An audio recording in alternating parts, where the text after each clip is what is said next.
Ladies and gentlemen, boys and girls, welcome back to HLTV Confirmed. This is episode 4. This will be the last one, actually, before Christmas. As you can see, I love to look like an absolute clown. But on today's episode, if you're tuning in via, I don't know, let's say anchor.fm, or you're watching the VOD, or maybe you're just tuning in now, you'll know what we're talking about. Well, first and foremost, we've got Devilwalk here, but we'll get to that later. We won't get too stuck into that too quickly. We're going to be looking at some recent news, why Jamppi's on the bench, big going back to a potential German roster. We're going to be talking with Devilwalk about the whole quiz, the chat versus Devilwalk situation that you guys seem to be cheating at every single time. The good, the bad, and the ugly. We'll look at ZywOo at EPICENTER. We'll look at the struggles of some of the players like shox, Guardian, etc. Top 3 moments of 2020. Wait, 2019. I'm getting ahead of myself, guys. It's fucking 3 a.m. And then we're going to have some questions towards the end. But first and foremost, we've got Lucas here again, who's been fucking things up, and that's why we started 15 minutes late. Say hi, Lucas. Okay, they can't hear him, but Lucas is definitely here, I promise. Striker, how you doing? Yeah, pretty good, pretty good. Okay, and Prof, hello. Hello. You gonna say hi, Prof? Okay, good. Now it's 3 a.m. for me, or is it 2 a.m.? What's the time? No, it's 3 a.m. 3 a.m., I But think. we've got Devilwalk here. Now, Devilwalk, how you doing, mate? What's going on? We I'm needed good. to bring you here for one reason, and one reason only. You can explain to everybody why you're such an angry cunt. Yeah, I think it's just something you get born into. I can't change it. It's just a fact. No, but sometimes you get mad and you rage. This is part of every competition, I think. In almost Dude, I every liked it. sport. I'm not gonna lie, I enjoyed it. I actually thoroughly enjoyed watching it. I'm sure it's entertaining at least. That's what the perspective I took. I was like, this is entertainment, and you offered everybody a bit of that.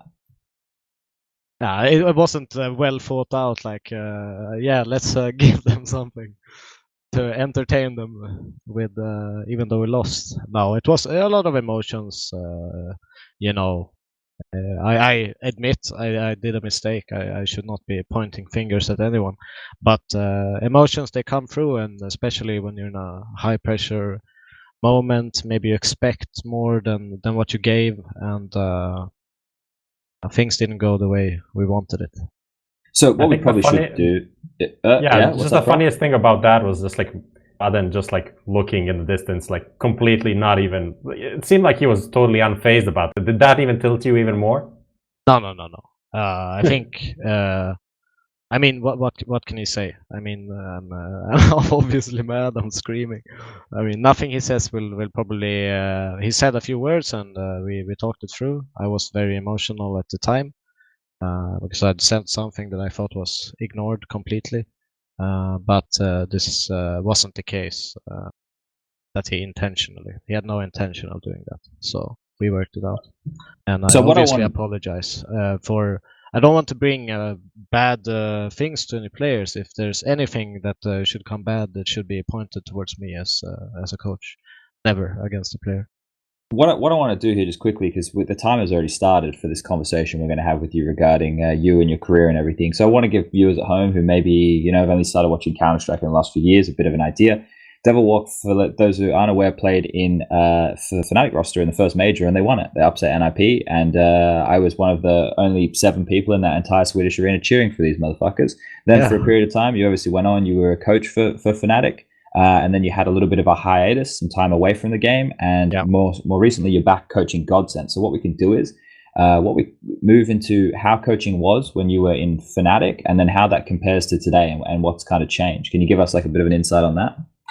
I think, first of all, I don't think I'm even close to comparable to the coach I was back then, in the sense that everything was extremely new. There was no recipe for success. You were kind of expected to do things. You had no clue what you really were doing. And you had to just take one tournament at a time. Some things you even worsened the teams at points because you're trying stuff, you're telling people to do things differently, and the whole dynamic kind of changes, and you have to rethink and kind of rediscover what really works from that kind of position, whilst being in-game, hearing in-game sound, smoke slashes, nades, and all these things where you can instinctively make a decision or do something is harder when you're like you don't hear these things. You can only base it on communication and what you see on the screen. It's like watching a Counter-Strike game, like going to like a demo on HLTV, mute the in-game sound and try to understand without X-ray what's going on from one player's perspective. It's different. Yeah, we spoke about that. I think it was last week. Or it could have been in the episode where we had JW and we were talking about the fact that these coaches, right, they're just sitting there with a headset and that all they can do is chime in these 30 seconds or half time or whatever. But like that's the in-game stuff. In terms of like preparation and like the amount of I guess detail that you'd go into, how much has that changed as well? Because it looks from the outside like it's a lot. It's a lot more structured today, Counter-Strike, compared to, at least in the teams that I've been in so far after, pause period. I think it was a lot more free roaming, kind of going with the gut feeling, kind of webbing things together on the fly, kind of Counter-Strike, but talking about situations. If we get this map control, what do we do? And we just make a snappy decision. Whilst in today's, it's very more methodical, like the way you use grenades, for example, utility in general, is a lot more efficient today than previously. And if you look at the best example I have is probably banana control on Inferno, where there's like CT come, they double molly, they smoke lower, you have to molly car to make them not push forward, you have to re-molly car so you get into positions after their molly fades, and then you have to molly again to get the pool or sandbags control. Like whilst the CTs are fine with trading that utility, but the Ts are also fine because they need it as early as possible to be able to take map control A, apps, stuff like this. Obviously, you can play the other way around and go mid first, and let them have it, but it changes things. It's like not taking the long fight on Dust 2, for example. The whole game is completely different. I think stuff like that is very like step. If they do that, I do this, and then next thing happens in at least the early round map control based with the utility. Okay. And so like your style as a coach, because I remember we spoke a lot back in the 2013s, 2014s. And I remember like you and Pronax had a very close relationship there. Like your style of coaching, how have you kind of gone about that? Are you more of like a people person? Obviously we saw you getting very vocal. But like, how are you from like a day to day, and what is your main like focus as a coach? Well, I think for me, I do like this like close relationship with the in-game leader, where I give a lot of concepts and ideas, and then he has to structure it with himself, because I don't believe I can tell him, oh, you should always call this when this happens, or do that, or this is what should happen all the time. I don't think that's possible in Counter-Strike in that way. You can get tricked, you can be like, there's so many variables that I think you just give a concept, try to explain it from your perspective as best as you can, and then he can try to implement it. And that's kind of how I work, because at the end of the day, I'm not going to be the one calling during offline events. It's going to be Kevin or kRYSTAL. So we work a lot with, I give him a thought experiment or idea, and he tries to like figure it out into his own head, kind of deal. Can I ask? Yeah. Yeah, about kRYSTAL, obviously as an in-game leader, he's a guy maybe similar to HUNDEN in a way that he also had like a lot of bad stats. A lot of his players got picked off by like the players, by the teams like above in the pecking order. So what is he like as a player and as an in-game leader, most importantly, right? Why is he in the team for the plebs that are asking for his removal all the time on the forums?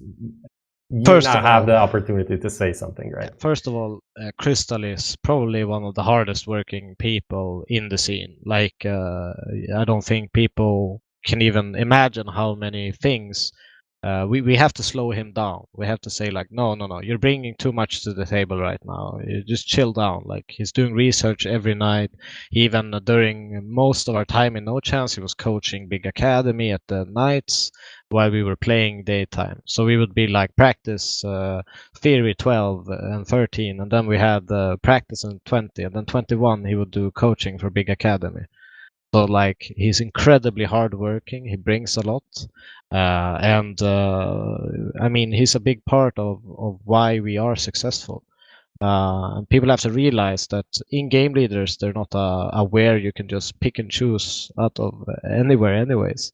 And Kevin has been, I think, developing a lot as well during the time that we've been together. Not only calling wise, because I think he was more of a, like, I always see it, there's two types of callers. There's a spawn-based one and a mid-round one. So like the spawn-based one is usually more structured. They want things step by step by step by step, while the mid-round, they just see what happens and react according to what the opponents do more than, you know, play their own kind of game-ish.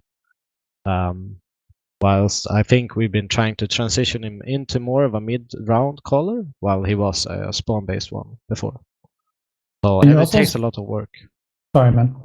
Can you also speak to, I guess, Maikele's personality? Because I guess he gets a kind of a bad rep from all the way back, like a few years ago, and it's that kind of reputation still sticking to him. So, can you talk a little bit about him? Because obviously you guys have stuck with him for quite a while, so you must be feeling good about him, right?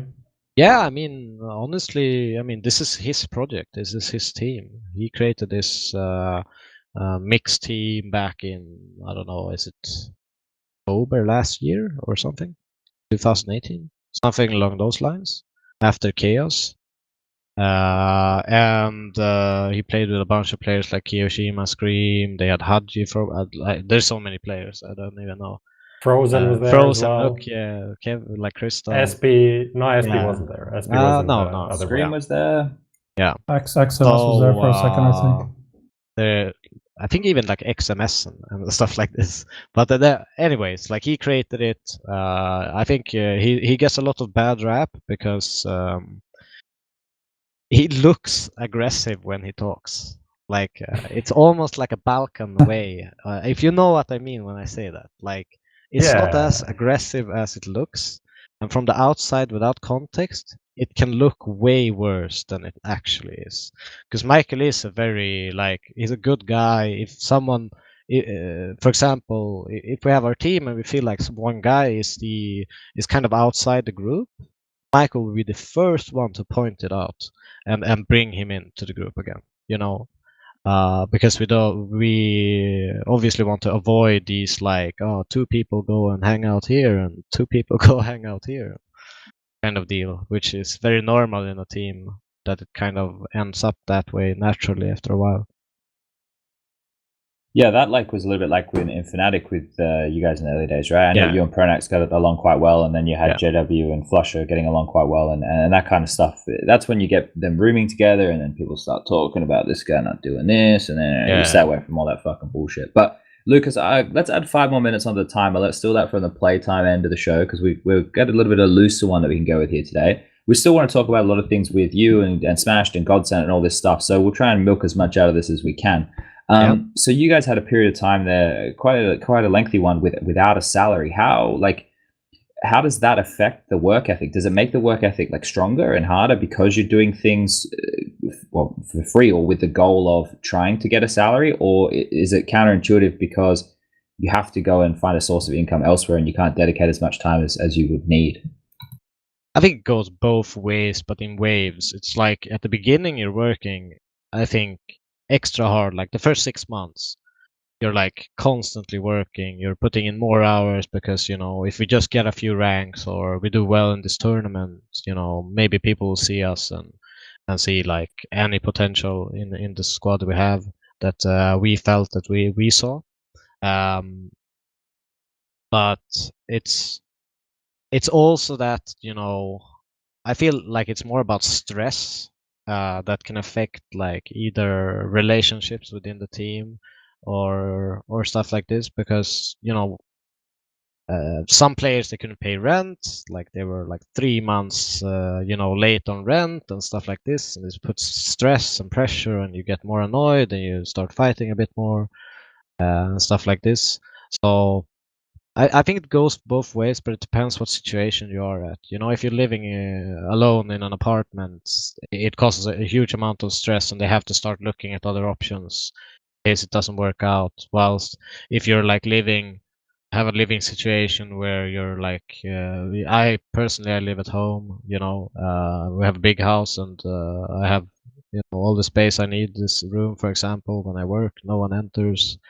It's fine for me, and if I'm in trouble, they will always like support me or help me out. Whilst everyone is not as fortunate in that sense. So it depends on the situation, I think. But I think first it's like a motivational booster, but when it takes as long as 10, 11 months to even get like a decent offer, you get kind of drained and like, will it ever work? Because that's quite a long time to compete and commit your whole like spare time to. Were you surprised? I was just gonna say, were you surprised that you weren't picked up by like a bigger or quicker, considering like over the last couple of months there's been all the talk with the NA leagues and whatever? I mean, both yes and no. I can see the point from both directions. Like, if I look with like both me and Michael, for example, well, we were on like a downward spiral trend kind of deal, and I think that people look at that and see like, okay, this might be their last shot. But at the same time, I looked at it from the way that like it's a free team. Like you don't have to do that much work. We've already practiced for 6 months. It's not a new project. One of my nephews are joining. But yeah. So I think from both perspective you can look at it. I thought like, oh, this would be a great deal for an org in my head, but they have to obviously pay players, and they have a lot of marketability and stuff like this, which makes it. I think most people didn't even want to offer us because they thought we were so demanding salary-wise, which I don't necessarily think is true. I want to ask, like, what was the worst part of this? Because obviously, maybe people don't know that, like, during the whole Smash era, you actually didn't have a salary from that team either. That was kind of a trial thing, new org, stuff like that. Stuff was promised, didn't really happen, so you moved to GODSENT, and then you got a salary. So the whole no chance from the start of the year, and even maybe before that for some of the players, until now recently that you signed for GODSENT, was like no salary. So I want to ask, like, what was the worst part? When did the team feel the worst about the whole, like, not having a salary, and then like trying to get something, then feeling like, oh, maybe we got this Smash thing, then you realize, oh, you can't get a salary there, then you're waiting. Like, when did you feel like the morale was the worst because of all of these things going around in the team? I think at the last month of Smash, that was when the morale kind of started fading a bit. There was a lot of internal issues that were caused by discussions like this, and but we worked through it, and it's kind of like that saying, what doesn't kill you make you stronger, but in like a team perspective.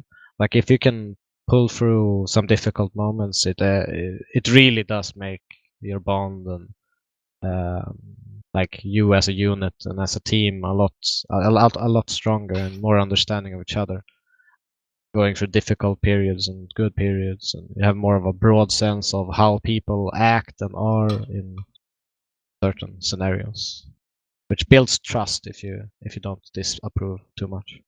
Sure, it's just really fucking difficult, mate. If you don't come out the other side of that, then it's like just it's usually like you wasted, don't. right? So yeah, so it's probably good that this one's working out. So that can lead us, I guess, talking to GODSENT. Did that come about purely because of the relationship that you've had historically with Pronax, or was there more to it? I thought so. Pronax, he thought that we had salary, and I don't know. We were talking. I was visiting him actually in his hometown, just because we hadn't spent time together and stuff like this. And And then we just got talking, and I said, no, we don't have a salary or anything. It's just a trial based. And he's like, what? You know, it's like big question marks. And basically, like 2 days after I came home, he sent a message like, dude, like, maybe we can get something going with GODSENT, you know. So I think it's definitely connected, but it's only based on that he got like the info that, oh, you know, it's not based on like me trying to tell, oh, just pick us up, man, or you know, that kind of deal. Just like him getting more info because we know each other, I guess. Okay, and then I guess that brings us to the final point that we can wrap up quite quickly here is about Maden, who is a bit of a younger star, right? Coming out of Prof's world part of the bomb timers. We got 40 seconds. How quick can you tell us about Maden? Maden, incredibly talented player. We picked him up after he beat us twice in an open qualifier, dropping 40 bombs. That was very easy for us to see his skill through getting owned by him. Also, we trialed with him. He's incredibly vocal. He can call. He gives ideas, initiatives.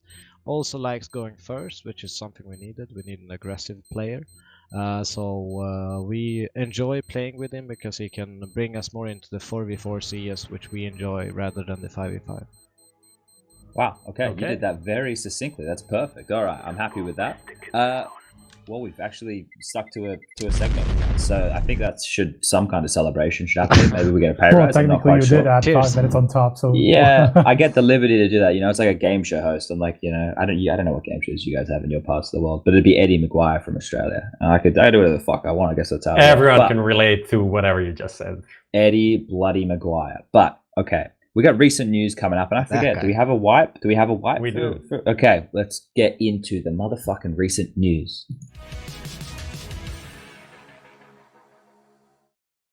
Well, that was quick. All right, so we're back. So, look, not a lot has happened. We haven't had too much go down, but one of the ones that has got our attention is it Jamppi? Because we're talking in Finland. You know, it's not a J. It's Jamppi. Okay. It's Jamppi. So he was benched from SJ, which it was rumored that he was going to go to OG, right? But obviously there was whole VAC ban discussion happened, and now he's been benched from the team. So I guess, Prof, you're the one who wrote what we're talking about. Do you want to give everybody a bit of a better understanding of this whole situation?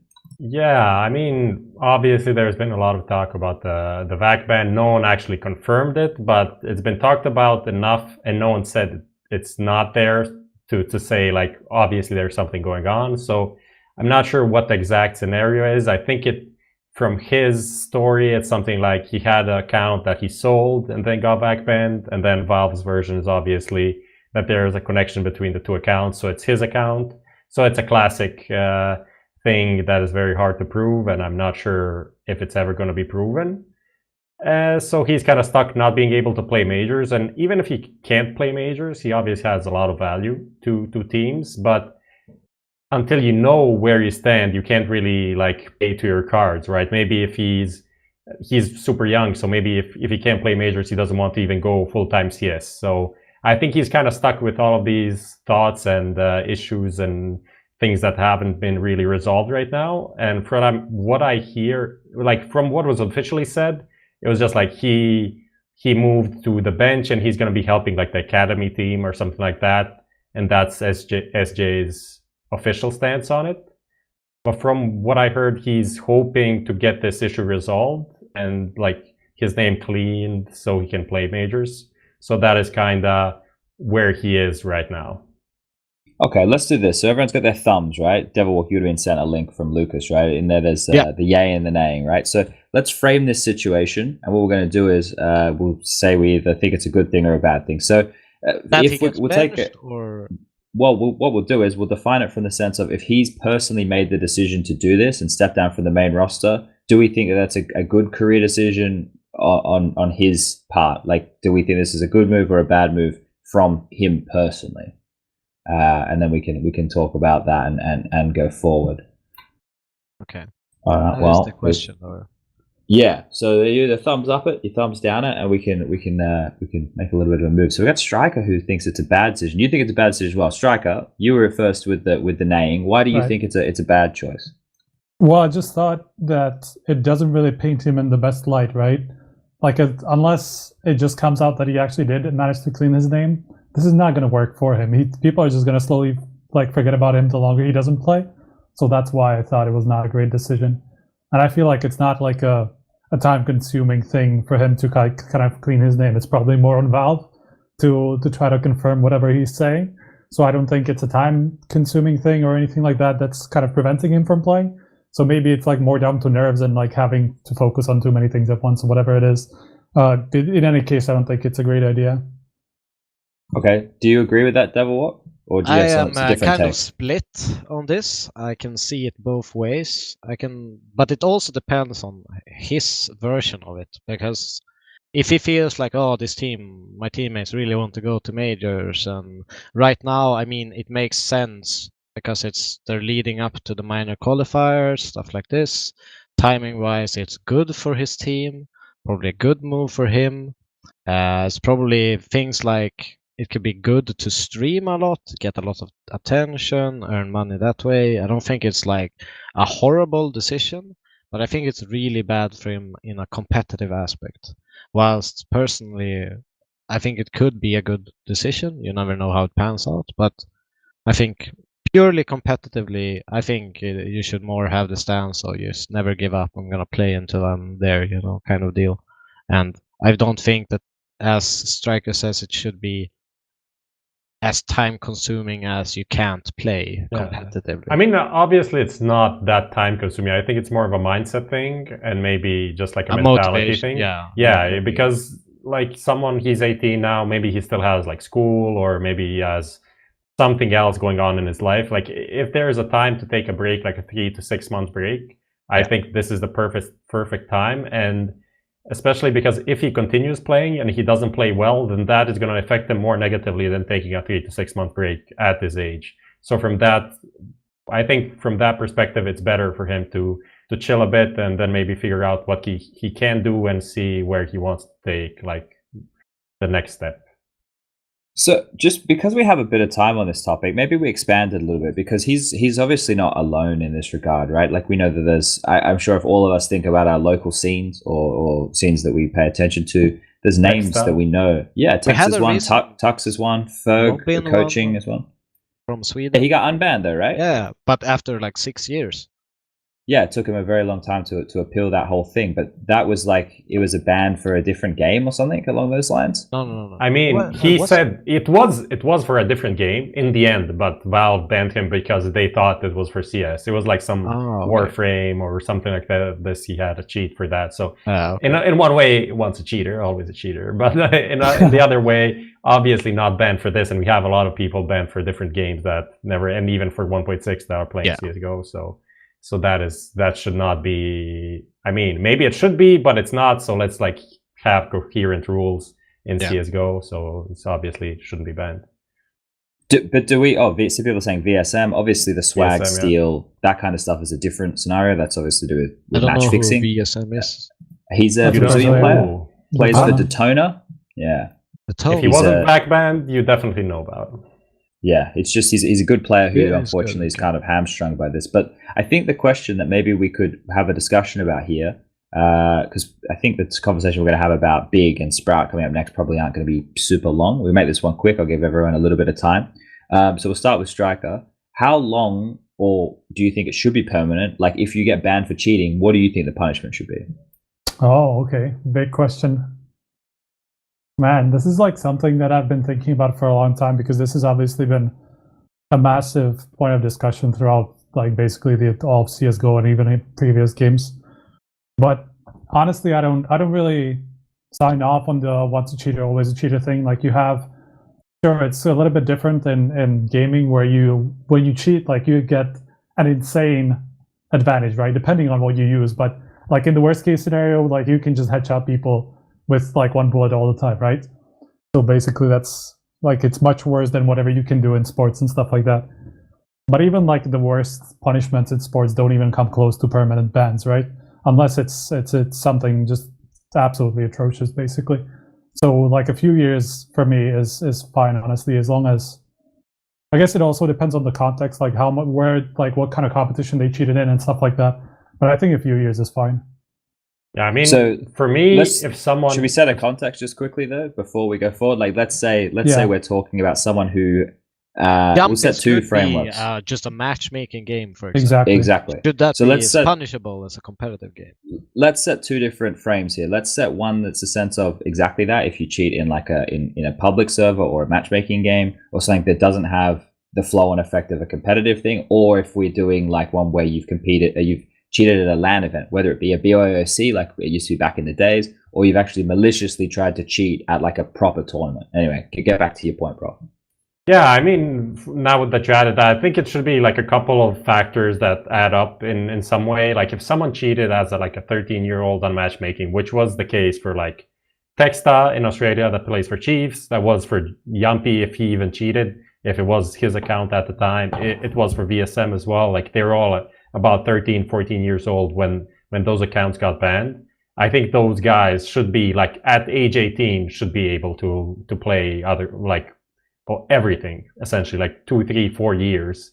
That's enough time for them to realize what is going on, and it doesn't really matter that much. I mean, of course, like cheating and matchmaking is annoying, but it doesn't have that big of a like knock-on effect when someone cheats in a qualifier or on LAN. I think that's like a scaling thing that needs to be adjusted, as well as the age as well. Like if someone is above like 16 to 18 maybe, and then 18 plus should be like a scaling thing. And as well, like cheating in online qualifiers, I think is also super serious. I think that should be like a 5-year ban. Like fuck those guys as well. They're destroying like all of these tier 3 teams. I'm sure like Devilwalk had the experience playing against someone in an open qualifier that just like, there are these teams that just do this. They go to the first HLTV match and then lose, and they just want to be like they even people they want the profile.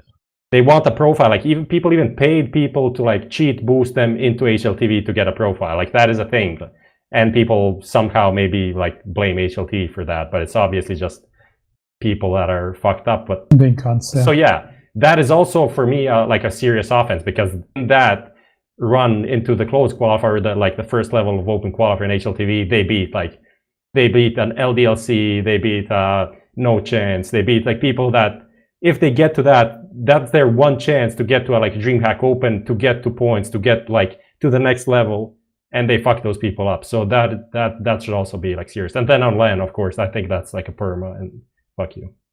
Yeah, I think if you try and cheat at a proper like LAN event, you should just get the fuck out. God. Like you have so much malicious intent there. Devilwalk, you think it should be harsher? You think it should be a little bit leaner? Permanent on LAN for sure. But I do think that like a 3-year-ish is like good. I mean, that's like, I don't know, a third of your career if you're in your 20s. Yeah. Like, I don't know. I think that's like reasonable. I think 2 years is too soft. 3 years, I think it's fine. Like I'm not a huge expert on this shit, but I think I listen to a lot of podcasts and I listen to a lot of MMA content, and even when people do shit like fucking steroids and stuff or you know things like that, illegal substances, their bans aren't even that long at all. Their bans are like year-long bans or something. Yep. And they're going into a ring where they could physically kill someone for their game. Yeah, right. Which is wild. Like you think about it, they're going into a ring. If you've juiced up and you fucking knock a guy out and you kill him, and you were on like steroids or some shit, what the fuck? Like but these guys are going in there to kill each other. Let's imagine it this way. If you because I think it's different in Counter-Strike because you're actually doing nothing of the actions yourself. If you're like purely cheating. Yeah, true.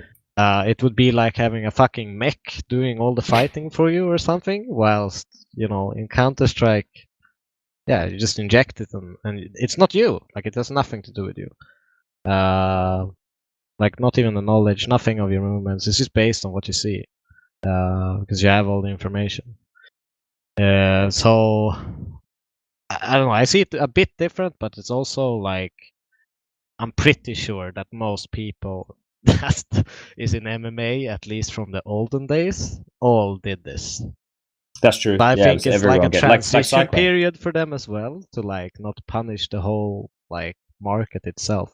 Yeah, I mean, I'm not an expert at that at all, but from my understanding, like a lot of these, not even just fighting, but just sports in general, people are always like on the edge, flirting with things that are allowed and which are not allowed, and maybe you do it in the off season or whatever. So so when people get caught, it's not the same thing as like installing a cheat, because that is obviously, as you said, that is literally like fighting with a mech or playing football with a car or something. So it's not the same. Running people over. It's like, what? It's on the ball, man. So I just want to make a bit of a point on this. Now I want to be very clear. I was terrible at the video game, so I never fucking cheated. But I would talk to people who did cheat, and if you guys remember the 1.6 maps that they had with the see-through wall, so you could like learn all the spam spots. I remember talking with people who would use like a wall hack, right? And they would say that when they played actual games without the cheat, it would make them better because their crosshair positioning was better, or like where they should be placing their crosshair for when the player's going to swing out of a corner or whatever. That obviously, like, they could just be talking complete and utter shit here, but they were saying like in those ways that it actually helped them a little bit when they went to play an actual game without cheats. Now, personally, fuck cheaters, but that was just one thing that I remember hearing and going, I don't actually know if that's a true statement or not, but I guess that's just different ways of training. Now, not with cheats, you don't need to do that. You can turn wireframe on in Source and CSGO and all those different things. So there's different elements you could do here, but I think everyone's pretty much on the same page that these lifelong bans just seem ludicrous in something like this when we're dealing with children. Like, with children, it's like obviously he has no ill intent towards like the competitive integrity of Counter-Strike. Like it's not ill will. Like, oh fuck, the open qualifiers of the minor, I'm gonna ruin it for everyone. Like I don't think there's that much ill intent. So for me, especially being a child, they don't know what the consequences are. I would even suggest that you have to be above 25 to do so, but that's maybe more of a personal case. But that's because of the frontal lobe finishing the development. But I'm with you there. Yeah, stay away from the weed as well, kids. Yeah. All right.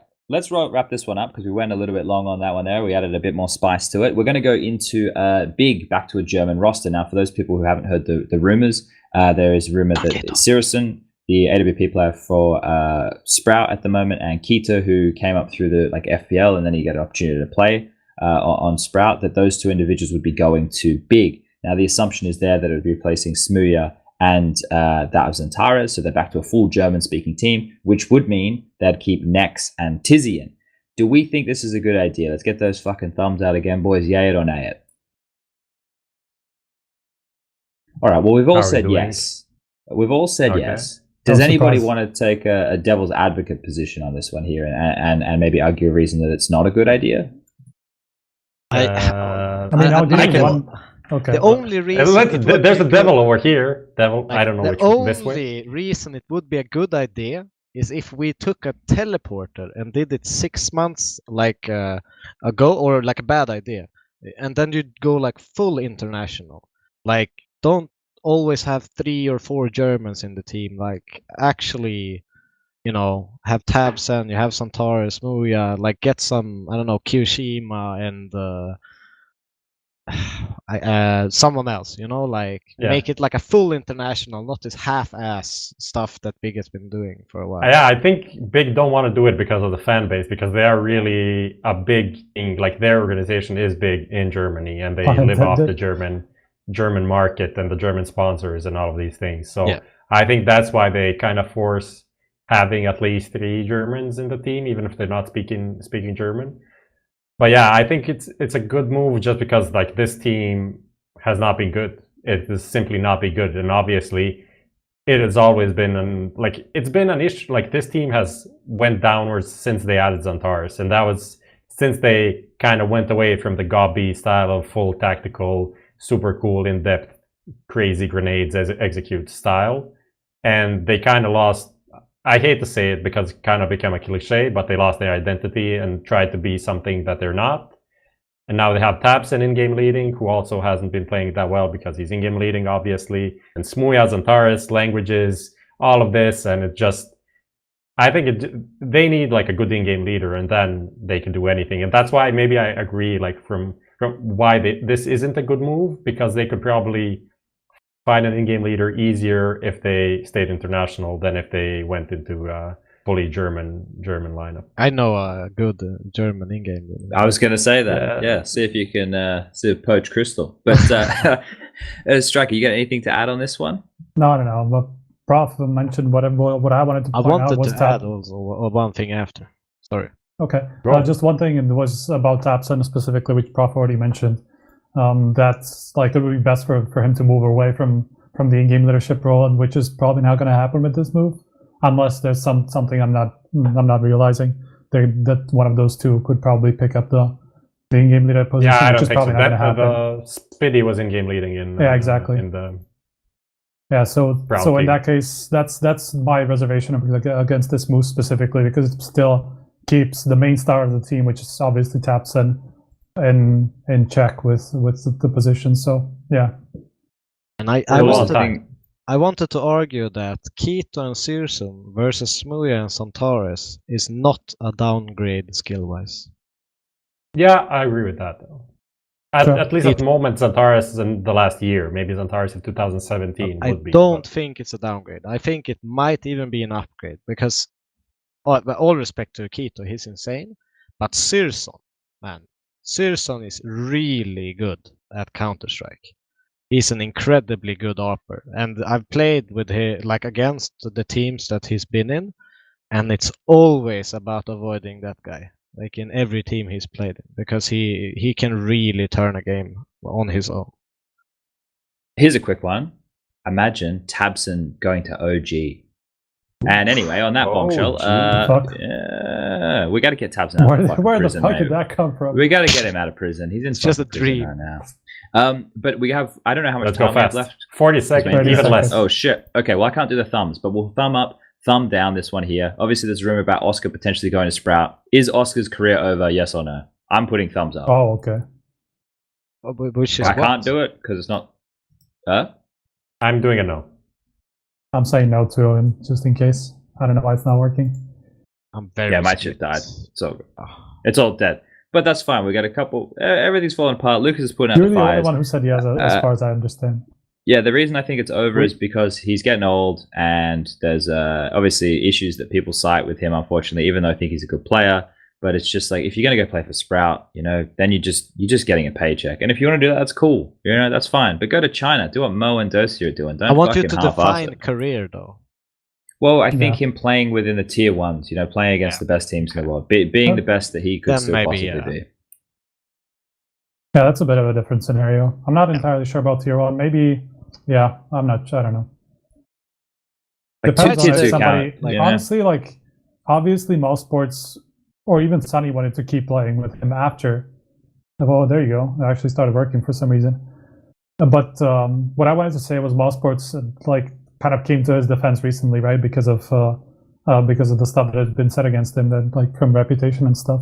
So obviously some people are still from around that level are still willing to play with him, right? Because Sunny wanted to keep playing with him and create a mousesports roster, but that didn't work out. So they all kind of parted ways after all. So I feel like from that point of view, since there are still some people who would probably be willing to play with him, I don't think it's over even in the first tier. It just depends on opportunities. Well, let's follow that up just quickly. Do we think that him going to Sprout is a good option for him, or should he wait for a different one? No, I think he should get back to playing as fast as possible. Yeah. Just go. Yes, same. Make sure you don't get too much ring rust. All right, well, I think our time's up on the recent news. Oh, wait, the bomb just got planted now? I guess we saved ourselves 40 seconds there. All right, well, we got lucky there. So we're all think that, well, you guys all think that oskar should just get back in the ring and start playing. Yeah, I mean, just to add something onto it, last time when he joined kRYSTAL, he obviously did it for a 6-month contract or something just to play the majors. So I'm thinking maybe he does something similar now with Sprout, gets back into it, plays a couple of matches, gets his name out there, and maybe then lands on another team, or maybe Sprout improves. Who knows? I mean, they're not the worst team in the world, even though they lost their probably 2 best players now, which is kind of. But I want to give Oskar a bit of benefit of the doubt, because I heard that he wanted to take a break before joining the Hellraisers roster. So maybe it's a motivational thing there as well. So maybe he's got that hunger back now. Well, that's a good way to end this, because the next topic that we're going to be moving into, and I always forget. Do we have a wipe for this one, Lucas? I'm like a fucking old man. I got Alzheimer's. I don't know or some if shit. my thing like constantly on A here. Hello? I don't even know what I said no to on the stream. It doesn't matter. We'll fix it. Anyway, we're doing... the producer is fucking losing his mind. We're going to be doing Twitch chat versus Devilwalk. We're going to be doing that quiz now, so let's whack up the wipe. Okay, quiz.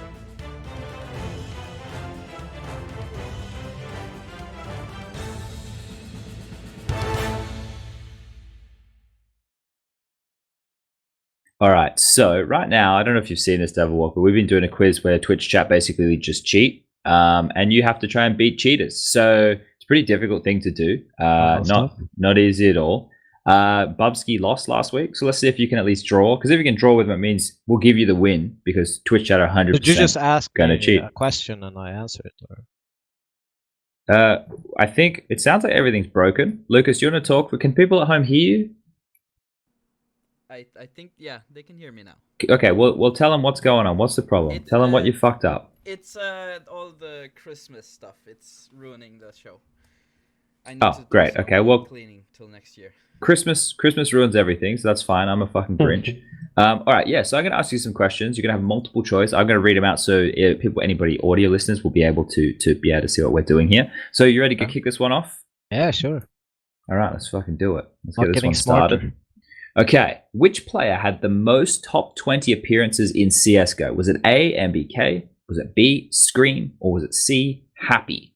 I mean, obviously, out of these three players, not in total. Wait, top 20 on the HLTV list. Yeah, Yes. the most appearances since we've been doing them.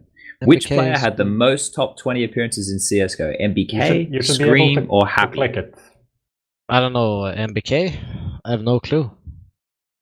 Just open the Preferably link and click it. don't say it before like the timer runs out, because then the people in the Twitch chat will be able to copy. Oh, I have this link here. Yes. There you go. This is chat words. Okay, So I'll pick it. that's how many people are voting. And there you go. And both Twitch chat and Devilwalk went with MBK. Was that one correct?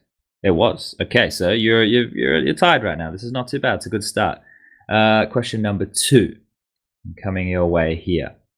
Question number 2 is, who never won a it shouldn't be an, for fuck's sake, boys. Why is it an? Actually, it Come has on, to be. guys. It should be. What do you mean? What? Who is it Because meant to be because it's an H- acronym? You start H with a vowel, not I mean, What? it's between two players, but Anyway, So the it's like- question, I sorry. can't believe this is true, even if I'm answering it. Who has Really? never won a HLTV MVP? James, Config, or Sunny? Did I answer it? What? How long? Where's the timer at? Oh, you went for Sunny. Okay. Are we correct, ladies and gentlemen? We are. Okay. I can't even That doesn't believe surprise me, though. You're right. No, but Really? when he was in mouse sports, he was he would drop 40 bombs. thing is, Like, Oscar as usually got the entry, like, MVPs I don't or know. the 2 times that they won. Oscar got Yeah. all of them, and then s1mple won one when Yeah. Mousesports won as well, and then Twists as well won one when Mousesports won, which is kind of weird. Yeah. Yikes. All right. Question number 3. At which tournament did Shara from Flipside fall off the stage before? Well, I've got something covering the before. Before his match, was it A, Katowice 2016, B, Cologne 2016, or C, Star Series Season 1? I like how you guys have cut the banners out here. Very strategical. Don't know, but it's between 2 answers. Oh, there's a lanyard still on. I don't know if that... maybe Maybe photo is this not picture from the doesn't event. have to be from that. Yeah, event. maybe it's from a different event. Ooh, Cologne 2016. I'm pretty sure that's correct. Yeah. Yeah. Oh, yeah. I'm trying to That was remember that. my I remember watching the... guess. He fell down the hole, right? Yeah, there was like It was the like there was like a- the walkway thing. Yeah. I don't know, like there was holes in between every walkway, kind of. Yeah. Cologne 2016 is the only one I wasn't at, and that's because I just retired, because I was hating my life. Anyway, let's go to question number 4. Which team did Benta join Tyloo from? Was it A, Genji? Was it B, 5 Power, or C, Rekka? We need some thinking music here, Lucas. I think next week I want you to add some, or when we come back, I want some thinking music. We can rip it off from someone else. I don't really care if we get copyrighted. We just need some thinking music, all right? I hope I'm not wrong because I instantly answered this one. I feel like this would be a difficult one to get.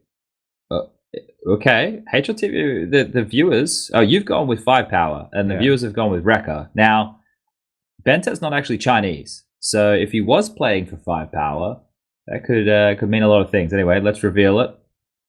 It's Rekka. Yeah, so I it's have because no idea what this team was. It's an Indonesian team, right? I believe it was. Okay. Yeah. So, and he's been locked in that Tyloo prison for a very long time. It's a long time. 5-power did have like random players from different countries though in the past. True. I blame the random players in the past. Where was this question taken? number 5. Where was this picture taken? Was it A, in Shanghai, B, in Barcelona, or C, in Kiev? Now, ladies and gentlemen, this is a WESG photo. It is the Ukrainian roster of Edward, Bondik, Markolov, s1mple, and Zeus is can't really see Zeus there. And then you've got the Swedish team, which has Disco Doppelin. You've got Twist there.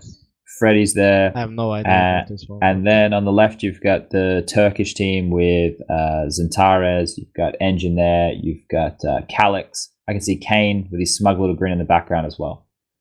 And you've gone for Shanghai. I feel that's a pretty decent stab in the dark.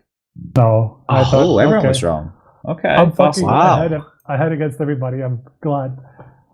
I don't even remember that. This was the WSG EU and CIS finals for 2017, I think. Jesus Christ. And it was in Barcelona. Most of them were in Kiev, though. I've never watched WESG event. I casted WSG this year, so I can't believe you didn't watch it, mate. It was one of my best casts ever. It usually is like middle of the night when you should go to sleep. Yeah, I think we were broadcasting super early in the morning. All right, so what was the name of the Friends team s1mple played while on the bench of Liquid? Was it A, Dat Team, B, Uber Noobs, or C, Worst Players? I think I know this one. I want to say A, but I want to say C. Why is Martin spamming? I'm gonna time it out. I'm gonna say C. We need to time him out. He's spamming too much. He's just sounds like around the time when Flusha was named the worst player, so I just assumed it was worst players. Yeah, because he was playing with just like some absolute randoms. I remember that team was like a flamey team at one of the majors. It was like Cologne 2015. I think that team with Flamey and those kind of guys. Yeah. That team became Flipside later with Blade and those guys and Wordland. That's right. All right, so you have some work to do here in the sense of you need Twitch chat to fuck up. So hopefully we can like Twitch chat. Just don't Google the next one. Be good to yourselves. Be good to Devilwalk, right? Don't fuck him over here, all right? All right, let's bring up the next one. Who has never attended an event as the coach of an Asian team? Oceania not included. Is it A, Jonta, B, Nilem, or C, Kassad? Who has never attended an event as the coach of an Asian team? Here we go. I think actually I know the answer to this one. I'm not even sure right now. No, I'm not even sure either. But wait, Twitch chat can't really agree. It's all over the place. I don't know, but I think they have it right. Yeah, I think so too. They've gone with Nilem, and you've gone with Kassad. I had to do. Yeah. Because Kassad, I forget which Asian team it was. It was Team Wolf. But the major, the Indian team. Oh my god. That was 2015. Yeah. Like Nilem was reported to or rumored to like to do something with Tyloo, but they never actually did. And Jonta obviously did coach Tyloo. So you got I got rekt. Well, yeah, you did. We still have 3 more questions, I think. 3 more questions. Yeah, ZywOo won his first LAN with Vitality in A, Belgium, B, the United Kingdom, or C, the US of A. Now, I think I know which tournament this one was. It feels like it should be. I'm just not gonna answer yet. You can try, like Boobski tried to like trick the chat, like accidentally saying like, oh, it's A. Oh no. I hope it is. You've gone with Belgium. The Yeah. chat's gone with USA. I feel like the first tournament they won was the Summit event in the States. No. I went for a random wasn't? local LAN event. It was that Atlanta. the Frenchies tried to do. Yeah, I It mean was they Atlanta. did win. Oh, They Dream. won Okay. Atlanta back with Happy, and then they did win Summit as well, and then the Charleroi legendary event with the Yeah. singing. And I don't know. all They of have that some good stuff. Epsilon LANs. Charleroi, wasn't French. Charleroi before? No, Summit? that was the. No, I don't know. I'm Maybe. pretty sure it was April 14. Summit. But like Atlanta 4. was first, and 7 points for Twitch chat now. Like Yeah, that, this is they're good, man. That's They're over. ruthless. You can't It win, was but you first. can at Charleroi least was try. before. I will So try my best. We got 2 more here that we can bang on up. I'll bring it to overtime. All right. Who wasn't a part of the heroic lineup that upset Astralis at Powerland 2016? Jesus Christ. Please. A. Valde, B. Friss, or C. Rubino? Like, I'm not even sure. Powerland. Powerland. What land This is is a that? legendary land that Astralis lost and Heroic won. And as we see, North finished second. North, I mean With Dignitas. Dignitas in the picture. Just think about the Heroic lineup from that time. Oh, you need to click. In 2016, yeah. Okay, so you've gone with the Twitch has gone with Valde and you've gone with Friss. So Reese was in the team? Rubino Really? wasn't. 2016. So Yes. Rubino would have been in the. I think this is where he's tricked you because Rubino was he in He wasn't. I Dignitas don't at know, that point? I don't know where he was. Obviously not in Dignitas. He probably wasn't anywhere at that time. Was that when he took that little break? I think he didn't. I don't know where he was because he came in later. He must in have been on 2006. that break or whatever, the year break. Or I don't Yeah, know. I he think did take he some joined. time He joined Dignitas when they won Epicenter. So he joined Dignitas after this. So I guess he just didn't. He wasn't in the Danish scene at that point. Okay. Well, we got one last question here. Let's whack this bad boy Live up and you before learn. we move on. Who was the first victim of the Olaf boost scout at DreamHack Winter 2014? Was it A. Smiths, B. That was- Happy, or C. MBK? So who was the first person to get killed by the infamous Olaf boost? I assume it's MBK. You got any but reasons for I that? have no clue. I know he likes going first. I don't know. Okay. He's a supportive player. I don't know. I hope it was Happy, just so that's super ironic. It's like the fucking beta gets taken out But first. who All right. knows these details, man? Honestly, I think I know just because I saw that clip like 3. You Oh got my it. god, I didn't. All right. Well, and also, ISO monitors are the worst monitors that have ever been fucking created for anybody to play Counter-Strike on. Fuck you. All right. Well, that was cool. So you lost, but you tried. Yeah. That was the end of questions, right, Lucas? It looks way better with a 5-7 than a 4-7. Yeah, 4-7 didn't feel fair, I don't Yeah. think. But Twitch chat, unfortunately, they win again. So I if they think we win need every... to do something to make it a bit harder for them. Like this is obviously Maybe too a easy for the chat. shorter time span for them compared to. Honestly, but they were answering like really quickly the rights most of the time. Like I was looking at the chat, and most of the time they answered quickly and Yeah, correctly. okay. Well, what we So could it's do... not like they're all googling. What we could do is we could do 2 of us, so one of us versus the guest, right? And then Twitch chat as the third. And then that way, just assume Twitch chat's going to cheat, and then the rest of us. Anyway, we'll spitball that. We got some downtime after this one here. Yeah, so that's the that end could of be us versus the Twitch chat, or at least Devilwalk versus Twitch chat. We're moving on to our next little Congratulations, segmenter here. guys. You did Yeah, well. they'll be fucking happy with that. Those smug bastards sitting in their fucking chairs, holding their dicks, eating their fucking Cheetos. Anyway, we're going to be moving on, guys. We're going to be moving on to the good, the bad, and the ugly. Hit it, Lucas.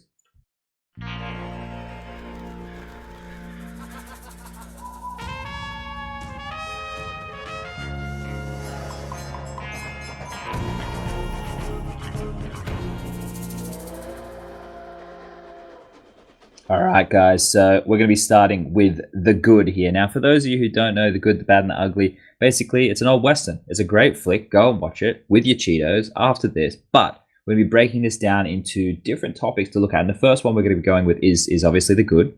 And we're going to be looking at ZywOo leading Vitality to victory over there in Epicenter. Now, we've already pointed out multiple times the disparity of stats with this guy and the rest of the team. But like right now, let's get the thumbs back out if you've got them handy, boys. Do we think ZywOo is the best player in the world right now? Hit those thumbs. Yay it or nay it?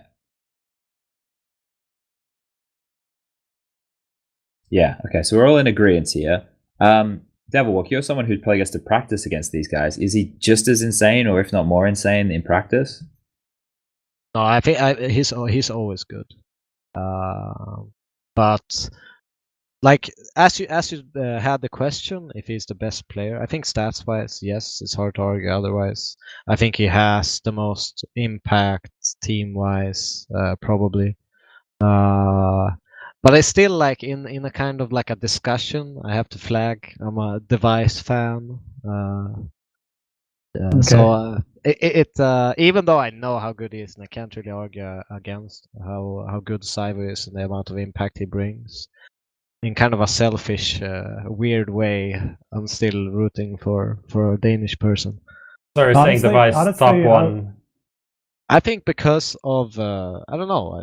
I just feel Device honestly deserves it, but obviously the ZywOo does as well. I don't know. I'm split. Let's put it this way. Basically, if s1mple and ZywOo didn't exist, he would probably be back-to-back #1 player in the world. Yeah. Like last year, he would have definitely had it. He was pretty obviously the second best player behind s1mple, and s1mple was just way too good not to get it. And this time, I think it's going to be the same thing. Which you is guys think though? Like I don't know. Like he wins everything. They're dominating like a whole CS year. I think you can make the argument that they play better opponents than ZywOo does because they always reach the top 4, like every single tournament. So how much more are those stats padded up towards in like more of a, because he can end at like a tournament at 160 rating and they're like last place.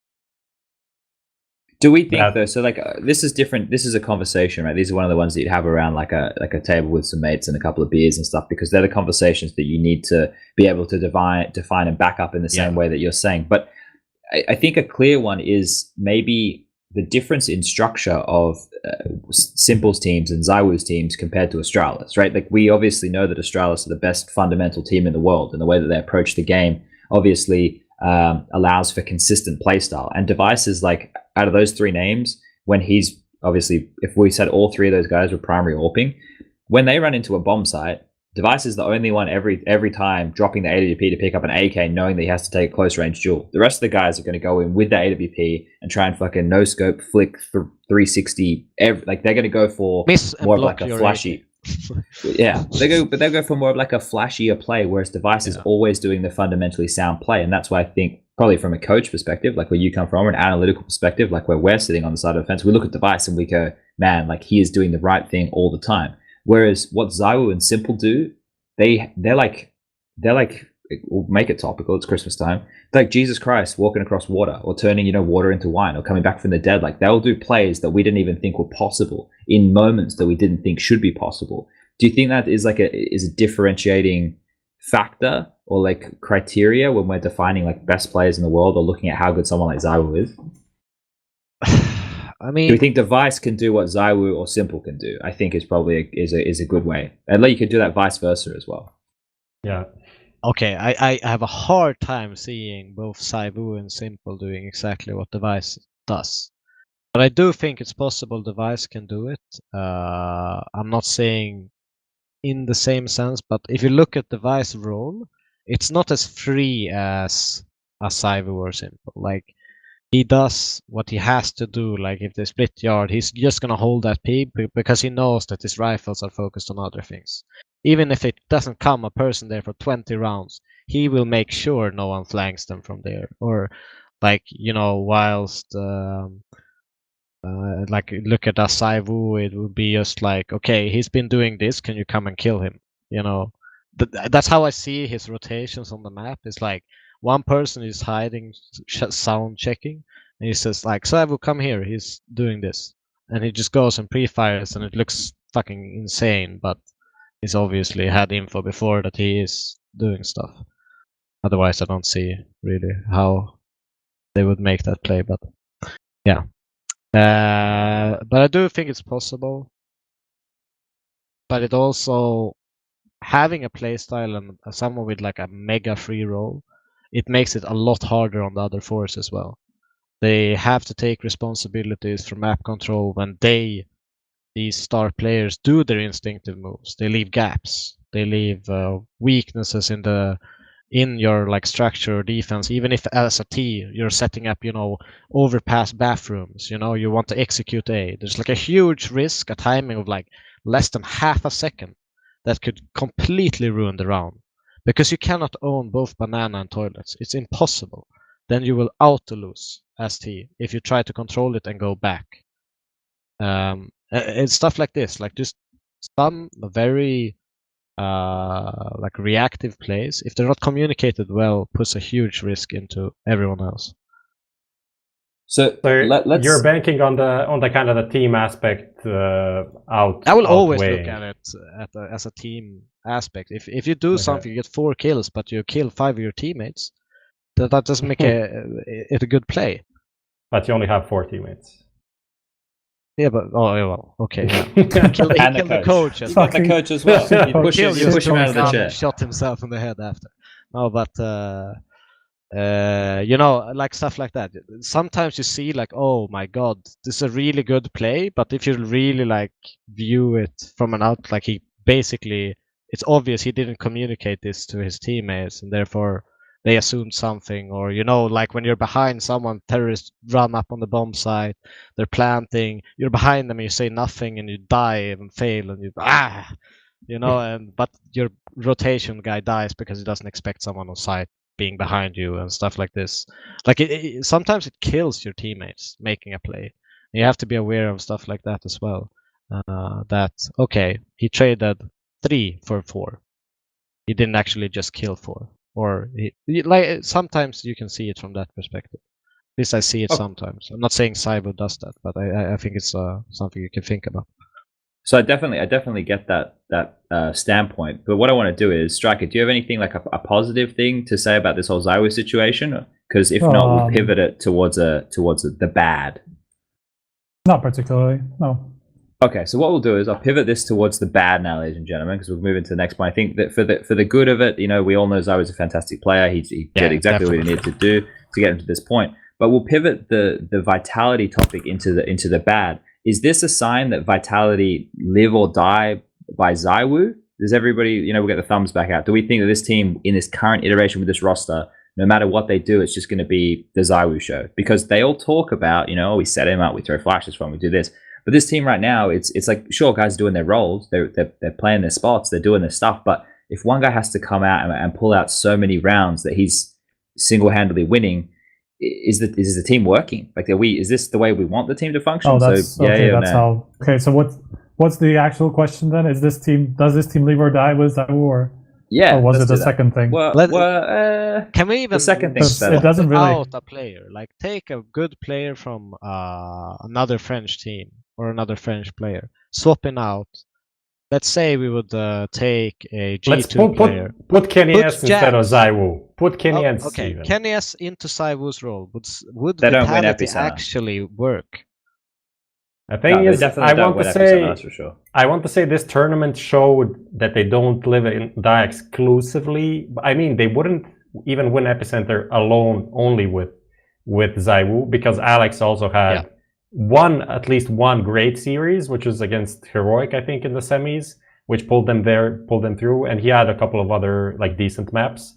But that is kind of the exception that just proves the rule that every other game ZywOo needed to super hard carry, and even in that series he was like a 1.20 rating or something like that. So in one way, you still need other players, and some of them did step up, but it's still a pretty big shit show. And I think the latter thing, where we'll talk about later, is shox and this team, which has not lived up to the one thing that we are expecting from him to live up, which is a big issue for Vitality, and still is and has been for the last year. I forgot to click, but that's all good. Striker, you got anything you want to add on this one about Vitality? I think there's one thing that we have seen is that every time Vitality actually go on to win a tournament, it's through somebody else stepping up as well. like having a couple of really good series, or maybe like they take turns, but it's not like consistently just the ZywOo carrying. Basically, they need a second player to always step up, like in certain games and stuff like that, to actually win tournaments. It was Alex actually on a couple of occasions. The first one was, I'm trying to remember, it must have been ECS, I guess. I don't remember which. It might have been Summit, actually. Summit or ECS, one of the first 2 events that they won. That was also through Alex really stepping up. So I think that kind of proves that it's obviously now just ZywOo making Vitality. Obviously, like, other players need to have like certain star performances for Vitality to win tournaments. But obviously, like, without ZywOo, and put kNES in there, maybe even in his like 2015 prime, I still don't think Vitality would be doing what they're doing now. No. I wanted to point out also, most teams need 3 players to step up to even have a chance at a big tournament. Sure. Whilst Vitality only obviously need 2. Because do you think ZywOo does that much work? Oh, well, it's obvious he does. I mean, he does a lot of work. I saw, just like I chimed in a couple of rounds, they were playing Mirage or something. I think it was the Mousesports game. And you see, like, it's a really important round. You see him rotate from top mid to B apps. The B apps guy's been hiding all the time. Someone just jumps on the lamp, kills the jumping guy. Instantly sees a nade coming from kitchen side. Instantly gets a double entry. Like, they can't retake B. It's impossible. Like, they legit can't. So he already won the round there because he got 2 entries on a site that your entire purpose playing that site is not getting entered. Okay. Yeah, I get that. So when we're talking about, that's like when we talk about impact, right? Like when we're on the desk or we're doing casts or whatever, we're talking about impact. His impact is, maybe he's not having to ace everybody every round, but he's winning rounds pretty much single-handedly in that regard. So what we'll do is we'll keep this one flowing along with the bad, and we're going to talk about s1mple, and the way that we phrased it here is another wasted year for s1mple. Now, for those people who aren't too aware or are not keeping up to date, they obviously changed away from Zeus and Edward earlier in the year, and then they've gone to this new project with Blade coaching. They have Boomich doing the in-game leadership, and they've just brought Guardian in. Let's frame this question in this way. Do we think s1mple's window of being the best of all time is closing? Like, is it almost too late for him to achieve that greatness? Best of all time? Like, as an individual, right? Like, up until this point, other than now we think that ZywOo's probably on his level, I think we would all have said that s1mple was the best CSGO player up until this point, right? Yeah. So do we think that his window now, that, like, realistically, I guess it was end of 2018 is when he was just fucking No, I'll wait monster, 4 months, right? and FaZe will buy s1mple for 2 million. Mate, yeah, I don't think they still have any money left after dealing with all those fucking banks. Obviously a joke, but but look, if somebody would do it, it's probably them. Let's put it that way. MIBR though?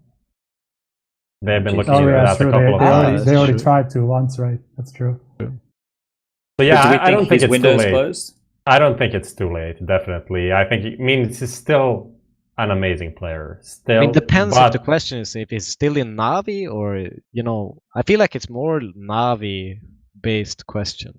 Like, I don't know. That's how I feel. Wasn't he the best player in Navi with Zeus and Edward as well? So that shouldn't be the question. Like, he was the best player with, worse players individually than he has now in the team, for sure. So I don't think that should be an issue. But I think he still has time, obviously. But after a year of, like, this year is pretty shit. If you go and read, like, a couple of interviews they did recently about the whole Zeus leaving, not knowing what's going on in the team. They had like a 3 to 5 month period, and when, like, Navi as a team did not function, they just did not work 100%. And I think in that period, obviously, then s1mple isn't working 100% either. So we kind of expect him to be on his peak all of the time, but even for him, stuff like this is like dropping into a 1.2 rating. That can happen, obviously. I think it's not over. I think if this team starts working, he's going to be, like, insane again. But it's just the fact that we have another player on his level, which was not expected to happen, that now puts that title of the best player in CSGO ever maybe in doubt moving forward, right? Yeah, I mean, just looking at the level s1mple has been bringing since let's say 2015 or even 2014, I think it's pretty clear that he hasn't necessarily, well, I don't want to say that he hasn't peaked. I'm not so sure, and like that's probably pretty hard to go above what he did in 2018. But I don't think it's over for him, just because he's been very consistent so far with it, and only in the last 2 years has he actually gotten a chance to compete for the #1 spot, because he had the team for it as well. So yeah, I don't know. I feel like it's like reading a bit too much into it. I think they all knew, like Navi themselves, this wasn't our year. Like they probably 2 months ago already said to themselves, 2020 is when we, like, for real is gonna make sure this project is gonna work. And having like a bad tournament very close to a break is like, it's not as unusual as people may think. It's very easy to get into this, I'm soon in break. When things go badly, like that last tournament, everyone's like, fuck it. No, let's go on break, do better next year. I think that's more common than people realize. I think if people didn't get that kind of vibe from some of these teams, like especially, and I'm not talking shit about EG here, like I think they had a mental year, but if people aren't getting that vibe from some of these teams, especially like the EGs of the world who did like 24 plus events or whatever the fuck it was, did anyone see you guys are insane. EG 5-man pushing mid on Dust 2 as CT on a pistol? I love it. Navi, I did it. I love it. It's one of my pistols as well. We go too low, but like 2 jump up cat, and then you take. No, they just like 5 guys through the doors. Oh. It's like the Finnish like eco round. Just like, let's get it over with. And they almost won it. I think Electronic did like a random 1v2 like to win that round. But that's like bad, but it's not good either, right? It's not. It's all dependent on what reaction you have, depending on what they do. Like what I think it's like no one is gonna expect that, so it's kind of can work probably. People get caught off guard. I think the guy with the bomb got stuck in suicide, so he can rotate B, and otherwise it's a 3 round to just go B plant. But whatever. Well, not if you push lower insta with 2.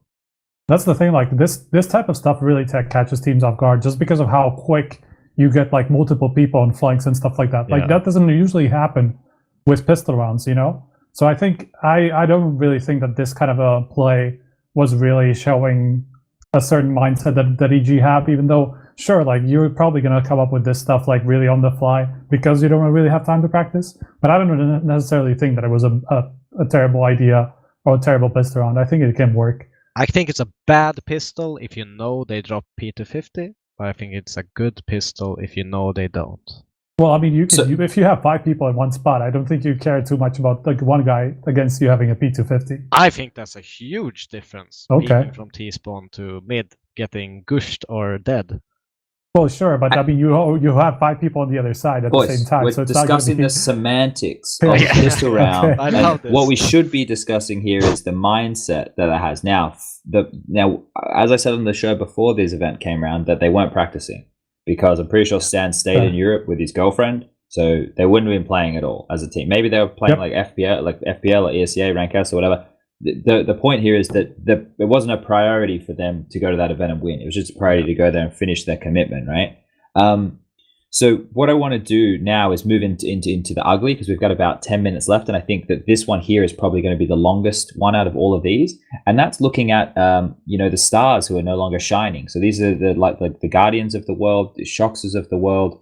Obviously Tarek is a name coming through. I think we could probably throw Stewie up there as well as names who are part of these rosters, which we expect so much from, and they're always down the bottom with the stats. Now, we can frame this player by player, but we also should consider this, because we know that winning a game of Counter-Strike is not always about, you can't have 5-star players. That's not how this works. But if we were to pick names that are looking like clear liabilities out of some of the ones I listed, or any that are in your mind, and we'll start with you, Devilwalk, and then we'll just head down the line, we'll go to Strike, and we'll end that way.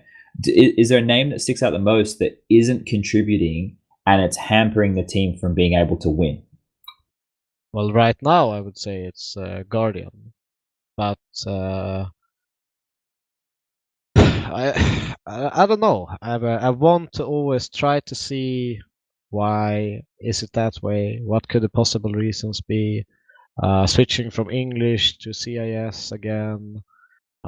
Is there confusion, or does he?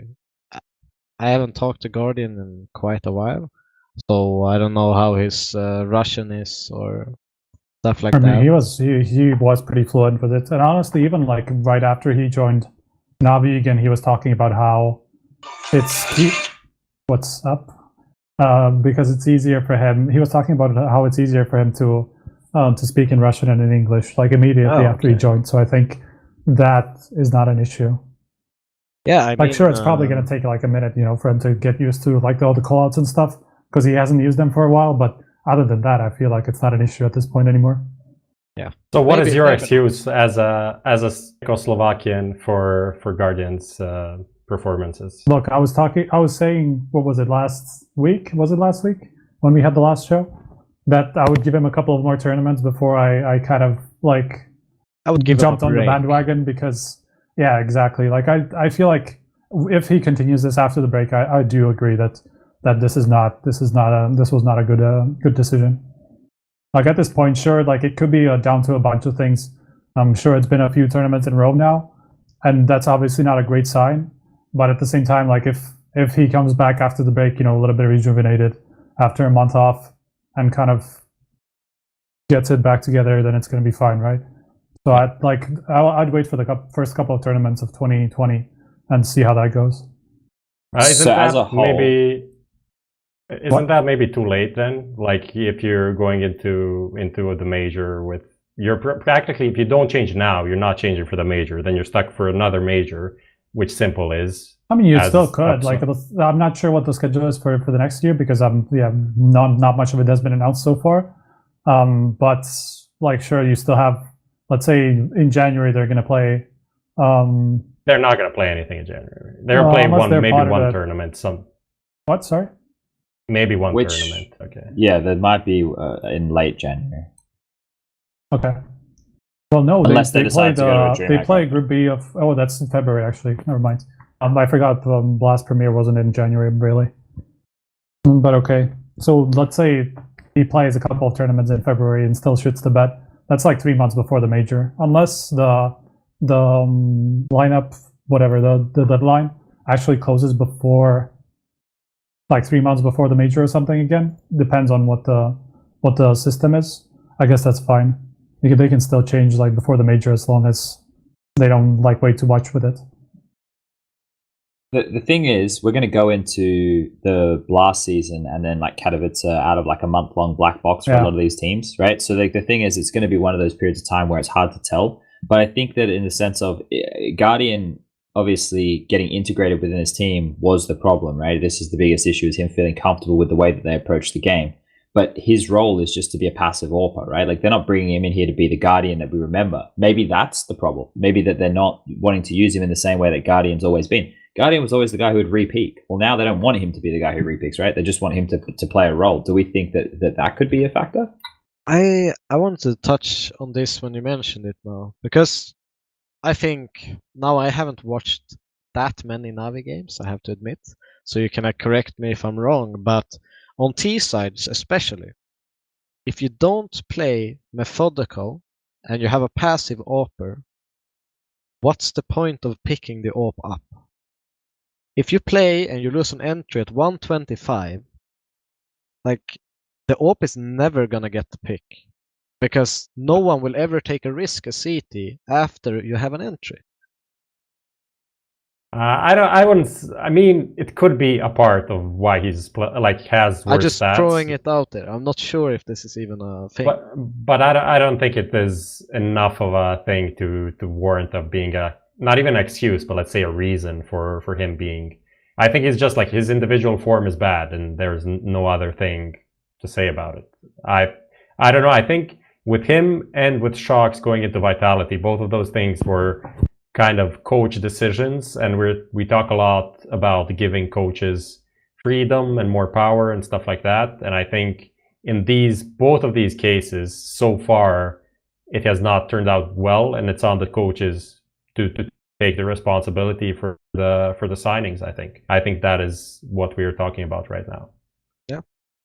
So why don't we think the shox one is working out? Like the Guardian one, like I think we could grab a couple of reasons, but for shox, it's straight into another French-speaking roster. It's players who he's all played with before. He's getting he doesn't have to be the carry player anymore. He still gets a lot of flexibility. They plugged and played him into a lot of positions where they thought he would fit quite well, but he's not performing. Is he too old? I think it's a little bit of. I don't want to compare him completely to Happy because that's a bit of an extreme, but I think he has a similar issue from watching him back at EPICENTER, because like he was sometimes stuck in situations where he should have been aggressive and wasn't, then like waited too long for on the flank and stuff like that. And obviously he's in that role, so he's going to have to make those decisions a lot of the time, and a lot of the time he made the wrong one. So like in like 4 situations I remember just off the top of my head, where I saw him make the wrong decision in those situations where he should have pushed with the team but didn't. The biggest one would be the clutch that they gave up to kRYSTAL and Frozen, was it, in that situation on B, on Inferno? It was like a 2v5. Yeah, okay, it was a Robs and kRYSTAL, fair enough. In that situation like that, there was a clear decision for him where all of his team pushed, and he was supposed to push from ruins where he was alone, but he probably thought he was getting pushed or something. But in any case, I've seen him make these wrong decisions several times across that tournament, and I don't remember like the previous tournaments where he also didn't really perform too much. But based on EPICENTER alone, I feel like that's the problem. There's a quote from his interview. He said that when he doesn't understand what's going on is when he gets in trouble individually, something like that, and like that is obviously happening. And not the reason, but there is no excuse for him still not understanding what is going on in this team after a month of just like playing, practicing, boot camping, and a couple of months being in the team. Like if you don't understand what's going on in the team, then either the team is a complete dysfunctional mess, which I don't think it should be, or you're just like not catching up quickly enough. And that could be a thing of not being, he is pretty old, but not too old, but it's like combination of like life, oldness, and not being that motivated, right? Maybe. So yeah, they're both married, Guardian and shox. Guardian the problem. There we go. That's the whole bit as well, right? I mean, Guardian got married, that's quite a long time ago, and he's only like terrible lately, so I'm not so sure. Look, I'm quite looking for any reason to stay away from women, that seems like a pretty good excuse. Keep playing the game, guys. Don't play World of Warcraft, don't smoke weed, and stay away from the chicks. That's how you're going to be successful. But I think generally the problem with shox is mainly, and this is something that he verbalized as well in a couple of interviews, Prof mentioned it a little bit, is that he's not anywhere near the same role, or maybe the same he doesn't have the same freedom that he used to have in G2, where he was obviously in game leading for the majority of the time, basically. At least like lately. So like for him to be in a situation where he's like bound to a certain role and bound to certain positions, while in G2 it was a lot down to him what he was going to do, I think that plays a part in it. All right, well we're almost going to wrap this up and move on to our top 3 of the year, but I just want to quickly, off the top of your head, we'll start with you, Prof. Who is the player in the team who is underperforming right now, who you think is the most pivotal to that team being a top 3 team in the world? If you can't think of any, I'll take it. Which team are you talking about? Any team right now, like any team, or like you can set the barrier. Like you could say a team within the top 15 right now, and if this player would perform better, then they would be a top 10 team. Or if this player would perform better, they'd be a top. I mean, Guardian and Navi is the obvious pick, I think. So they're 9th right now. If Guardian was performing better, how high do you think that they would be? They could be top 3 easily. Okay. For me, it's Stewie on Liquid. Yeah.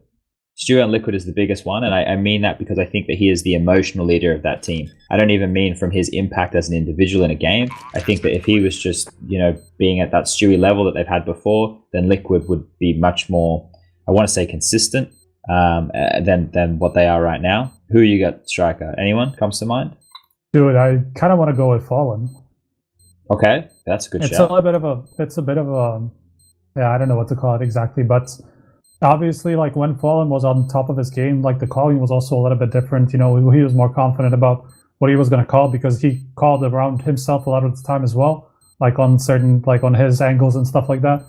So, like if Fallen was back in a similar form that he was, let's say 2 years ago, I think MIBR would be at least top 10, and probably better. Okay, quick, Devilwalk, give me a name. I'll just say Olaf because I know how good he is. All right, perfect. That's great. Okay, so we're going to be moving on to the next one here, which is going to be talking about things that happened in 2019, ladies and gentlemen. So we're not going to have a wipe for this one, I don't think. We just need to put our thinking caps on, and we need to kind of grab a couple of things that stood out to us. So I think a lot of these will be from our personal perspective, and then maybe we can come up with a list together because we've got a decent period of time to talk about this. So off the top of your heads, guys, is there any moment or any it could be a drama, it could be a team winning an event, it could be a roster change, it could be anything like that. Is there anything in 2019, or could be an update to the game that sticks out as a top 3 moment? And we'll spin it from a positive outlook first, and then if we want to do like a negative top 3 as well, we can maybe whack that one on the end because we've got a decent period of time to talk about this one. What about the Anybody addition wanna of start? Vertigo? Oh, shit. Vertigo? Do we think that's a good or a bad one? I don't It was exciting. No It was way. exciting. No way. Vertigo. With what You're we've someone learned since excited. then, there's no way you can put it as the best moment of 2019. It Like is. knowing what Cobble's happened to gone. Vertigo the entire year, it cannot be like a good moment whatsoever, let alone one of the best moments of the year. Of course. Okay, let's go. It is Cobble. What the fuck? Get the hell out of here, Cobble. So because of like, Cobble going out? Okay. Look, I like Vertigo because of what it does for the game. Like in the sense of, I think Counter-Strike should be balanced by maps as opposed to like kept fresh by maps as opposed to like changing guns and all this shit all the time, right? And I think you see the creativity in in-game leaders and coaches and players when a new map comes in and they have a whole new playground to work out executes and timings and what works and what doesn't work. You get to see who's So putting in much the fun as time well to and work with. yeah, it's not the same stale fucking Mirage mid smokes into an A split. Like, just fuck off with that bullshit, right? Like, to think Vertigo has added a freshness. And look, I think, I don't know if I put it in my top 3 moments of the year, but it is definitely up for discussion. I think the only fuck is the going on in negative this? thing about it is the constant updating and huge changes on the map while it's competitive. If they would be smart, they would be changing map now, during a Christmas break, during a summer break, introducing the map instantly, getting playtime, making an update instantly when the actual competitive season starts. Instead, they're starting in a competitive season, making update after update, months after months, and that is what people are like getting, turned away from the map. It's not, I don't think in the sense the actual map, but more. Well, I think it's both. what It's happened. combined though. Yeah, sure. Let's not dwell too much on I want to that. talk We can about just put it Vertigo. on the side. We'll put it on the side and talk about other things. Did you open the link that I put in the chat? It's just we'll just throw our ideas here and then we can kind of arrange them in different ways. I think Look, I'll throw I am one in there, Katowice. Okay. which is both recent and it isn't, which is the creation of this mouse sports roster. Okay. because- Why would that be the top? Why? Because it's just It makes no shows. sense. Why not? Because it shows that you can. Okay, You can let pick me. the best players out of all the teams, or be the biggest talents, and make a good team. Well, it just shows that you don't have limits. Basically, like if you want to, like you can put together like a team with a good combination of experience and young talent, and eventually it can work out, right? I'll write it down. Yeah, but, like, it's Voxic, obvious for me- Milan is just pushing Voxic his was propaganda, insane. his Frozen was agenda. always insane. They were Like- already established, right? With Woxic within Hellraisers, it was Issa and Woxic. Obviously, we knew Rops was a good player. Like, we've seen Rops as a good player for ages. We all knew that somebody should take a risk on Carrigan as the in-game leader because we knew he wasn't done yet, right? Like, all these, it's not like Carrigan just went to the fucking tip and picked up 4 players that we'd never heard of before. Sure, Like, no. all of these names in the team, we all knew, right? Like, And Frozen and the been talked about since 2014 or something like this. 2014. And- when- if we want to be Ferilius here, the only one that they won, that if we're going to put as a real victory, is the one over Australis, Is where Broly. they choked a 14-8 scoreline, and then Glaive fucking smashed that desk into oblivion. That right there is the only one which we can put up in context with the big boys. The rest of them, you have to go, oh, well, this happened, and these guys had this, and this was a situation, and these guys were jet lagged, and here they had a stand in. That Pro League one is the only one that you can go into and say, yeah, they fucking took down the big dogs. But we also saw EG take down the big dogs in New York, and then what happened to them after? Now they're still playing some subpar Counter-Strike. So it's the year tapering off. You have a lot of factors there, and it's not like they picked up a player we'd never heard of. You know what I mean? I think ZywOo, for like if we were to write a name down and have like a highlight of 2019. But that's 2018. I know, but you look at his entire year, like his entire year this year, what the workload that they've done is this was the first year that they became a tier 1 team, right? Yeah. Like him playing as a tier 1 player is a pretty big deal. And now rivaling, like we're getting to the point where it's like you have simple, I don't know football. I'm going to say this and everyone's probably going to go, you're a fucking idiot, you got no idea what you're talking about. What are those two good football players? Messi and what's the other cunt's name? Ronaldo? Are they the motherfuckers? So those guys, we kind of have that now in Counter-Strike, right? We have two guys we put on the same level. I don't know anything about football, guys. I just watch Counter-Strike. But that's like completely beside the point of what I was talking about, which is not necessarily that they made it to the top 5, but just generally that this was essentially a completely new team. If you look at it, the only two players that played together before were kRYSTAL and Robs, right? This is basically like an entirely new lineup, and they managed to make it to the top 10 at first, and obviously as the year tapered off, they managed to peak at this number 2. So I don't understand why this would be a top 3 or even in contention I can rephrase of things this for in him. CSGO in this year. The return of international lineups. Well, yeah, sure. Because okay, let's just put it on the side. Me and Striker obviously don't agree, Look, so let's move on to the next. You put up Me the and edition Spunj. of Vertigo, please. Vertigo is it gets people going.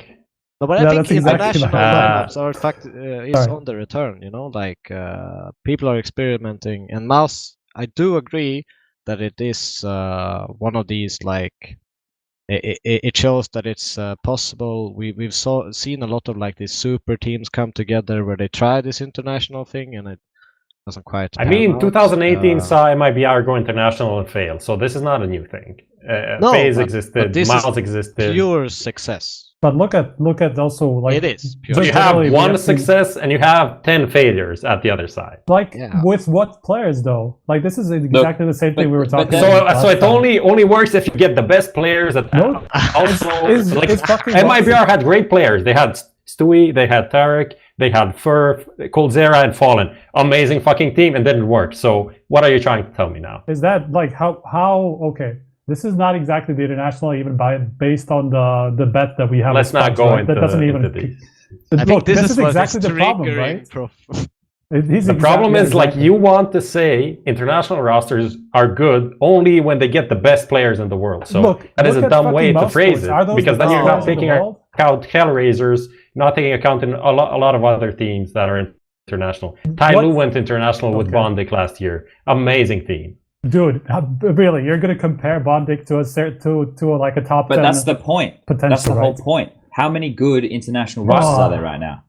There's one. You're cherry There's only picking. one. You're cherry picking for But- this. It's like me saying, I don't know, like, Oh my Montenegro has so many good players. You're But saying like, ooh, which players? Give me an answer. Like Maden, great player, and you're like, but that's one player. Oh, but that's him. He's great. I'm The other sure ones there's are just more. not good. That But doesn't you're make taking any this sense. from the completely wrong end, though. Like what I'm saying is, obviously, if you add a fucking top 50 player to a top 40 team, it's obviously not going to become some like great team. Like Bondic is obviously not a player that you can add to any team, let alone like internationally. It doesn't even matter. He's not going to make a difference. That's my point. Like you obviously need players. I don't who know will make what's your certain point. We're difference. talking about top 3 things in 2019. You're talking about Bondic and Tyloo. Why are you talking about that You now? mentioned Bondic and Tyloo. All right, we're saying that benching it's this. like We got 10 What the minutes fuck? left. So I'm triggered. benching this It's because we've only insane. got 10 minutes left on this one here. So Jesus we're going to fucking Christ. bench that one. We're going love to it. leave it. This is good. This is what we need. I we love need it. we need the passion, boys. I'm fucking loving it. All right. But So- I got a topic that Devilwalk mentioned. He wrote to me about EG returning to CS. I just like made it a bit broader into big orgs returning to CS and big orgs entering CS maybe, which weren't there before, with Genji, with 100 OG. Thieves, and all of these things. Like just entering CS. What do we I think think- about the economy changes or like that kind of stuff? Oh yeah.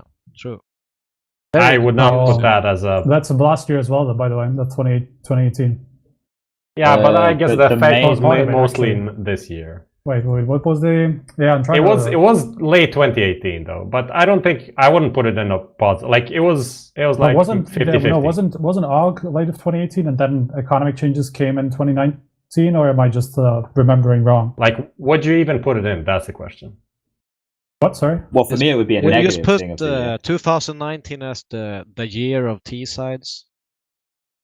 Oh, But I don't think it even changed that much. I don't think it so It either. changed, but not that much. Well, what was the best? Let's do this then. What was the best CS:GO event of the whole year? Like, what do you guys think offered the best games, the best production, the best innovation, the best storylines? What do you feel like was the best tournament of the entire year for those kind of things? Now I'm going to be extremely. I'm going to say Katowice. Like, I think that was the best major. That was the first. That's the best major we've ever had. I don't know about the best major we've ever had, but I think it was really good. Yeah. Yeah.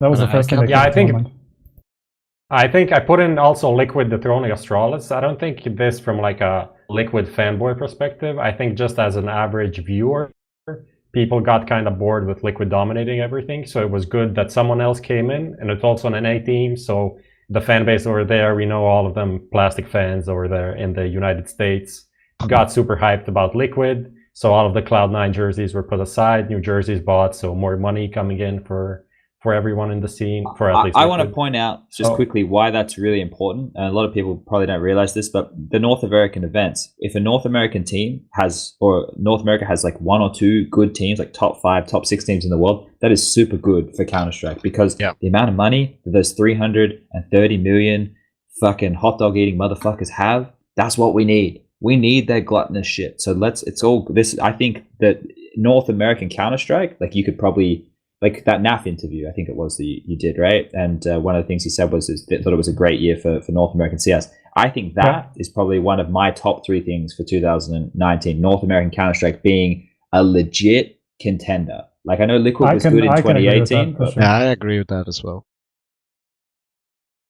I think that should be on one of the spots there.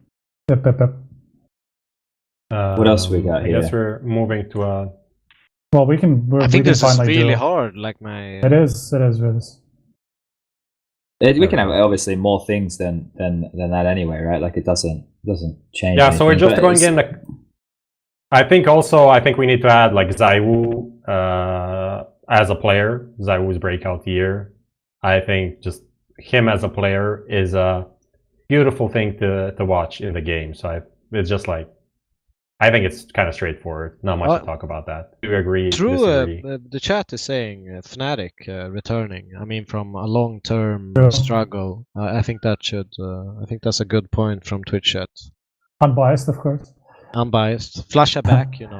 It's good. Honestly, Flusha's return and him being able to do what he does after all that is honestly, for me, for sure, a highlight of the year.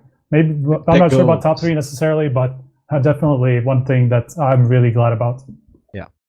We spoke about a lot last year, it being like the changing of the guard from the old school, like a lot of them were going and then a lot of these younger kids were coming in. But this year, when I think about all the rookies and how much impact they've had in teams, there's a lot of rookies that you can throw in who have just been like monsters, right? Like Brolin is a name. Obviously, we're talking about fnatic here. But you look about Brolin's year, like Sergey Forens. Yeah, there's a lot of names of those youngsters who have had. Obviously, we've known about them before, or they've been playing before within realms of like. But this year, playing Tier 1 Counter-Strike and the level of Counter-Strike that we're seeing played now, I feel that like every year everything gets better and better and better. But that you want it to, you want everything to grow. But I think like the level of Counter-Strike that I'm watching now compared to the level of Counter-Strike I was watching a couple of years ago, it's not even. You can't even compare it. It's fucking wild. No.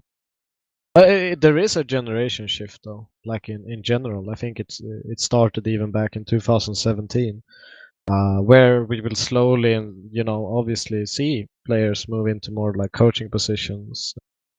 Top tier players that we've put on a pedestal in the past will be kind of more into the old school's memories of what gods they were. It's exciting. I think it's good. I'm a bit sad that Sweden hasn't produced too many. We have Brolan, which has been insane. Plopsky's looking pretty good, right? Yeah. Just not the same level. But otherwise, it's just the same people in the Swedish scene. Boring. I've got one. Actually, I've got 2 more I want to add.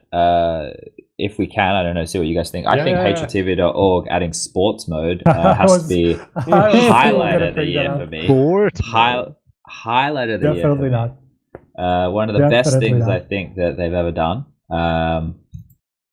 There was one more thing I just had, but I was too busy memeing. I know Astralis, they won majors in previous years, but the fact that they won both majors this year and they're the first team ever to win 4 majors and all that kind of stuff, do we think them still continuing to be at the top of the game is something worthy of like a It's top impressive. thing for the year? Like, yeah, I know they had a is down period, but fucking realistically, But is it a highlight of 2019, or did we kind of expect this in 2018 already, seeing like where they brought CS basically? Because I kind of, like, we were talking about this with the predictions for 2019 when we closed out 2018 with like one of the last shows where we did those predictions, and I did say that like I expect Astralis to keep dominating, even though not as much. So like, is this really a highlight of 2019, or could we have expected this coming? Because I feel like it's something that we could have seen coming.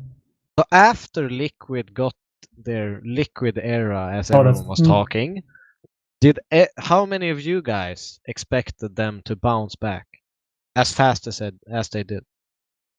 Astralis? Yeah. I think in I the don't conversations we were having, we were saying that they were still going to be competitive. We just didn't think that they would just be like king of the heap, dominating everybody all the time. We thought it would be like much of a bridging of that gap. Yeah. But it didn't. Well, it kind of did happen that way because they've lost a couple of tournaments, right? They're at least mortal, you know.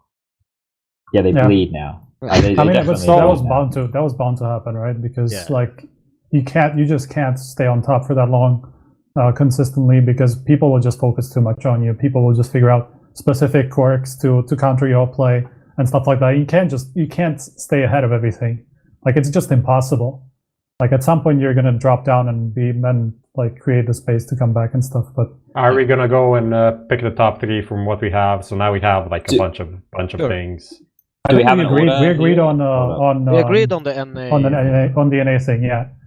Like, so Liquid dethroning Astralis, that is one of the best things that happened this year. Is that what you're trying to say? Just generally like with EG as well, obviously, with, being able to win events, like multiple NA teams being able to win consecutive events even. So like, just generally something about the North Americas, I don't know what to call it exactly. I would say let's just say like great year.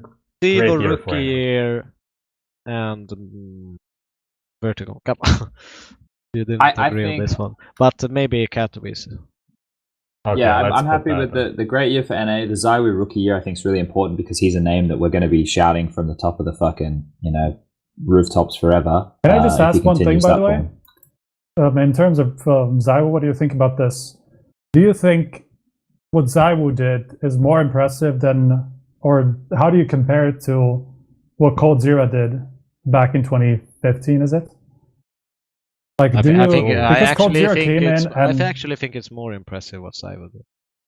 Okay. coldzera came from Games Academy, right? So he was playing with STYKO and everybody. Why I'm asking this is mostly regional, because ZywOo obviously was already a name in like FPL and stuff like that, and he had a pretty good platform to make his name, right? While in Brazil, obviously he had to go on SK at the time, or even Luminosity at the time, actually. He had to go on Luminosity to be able to progress to the international level, right? He wouldn't have done it within any other team, probably. Thing is, so like, ZywOo also had opportunities to play in the European scene on a lower level for like a year and a half almost in MDL, and also playing FPL.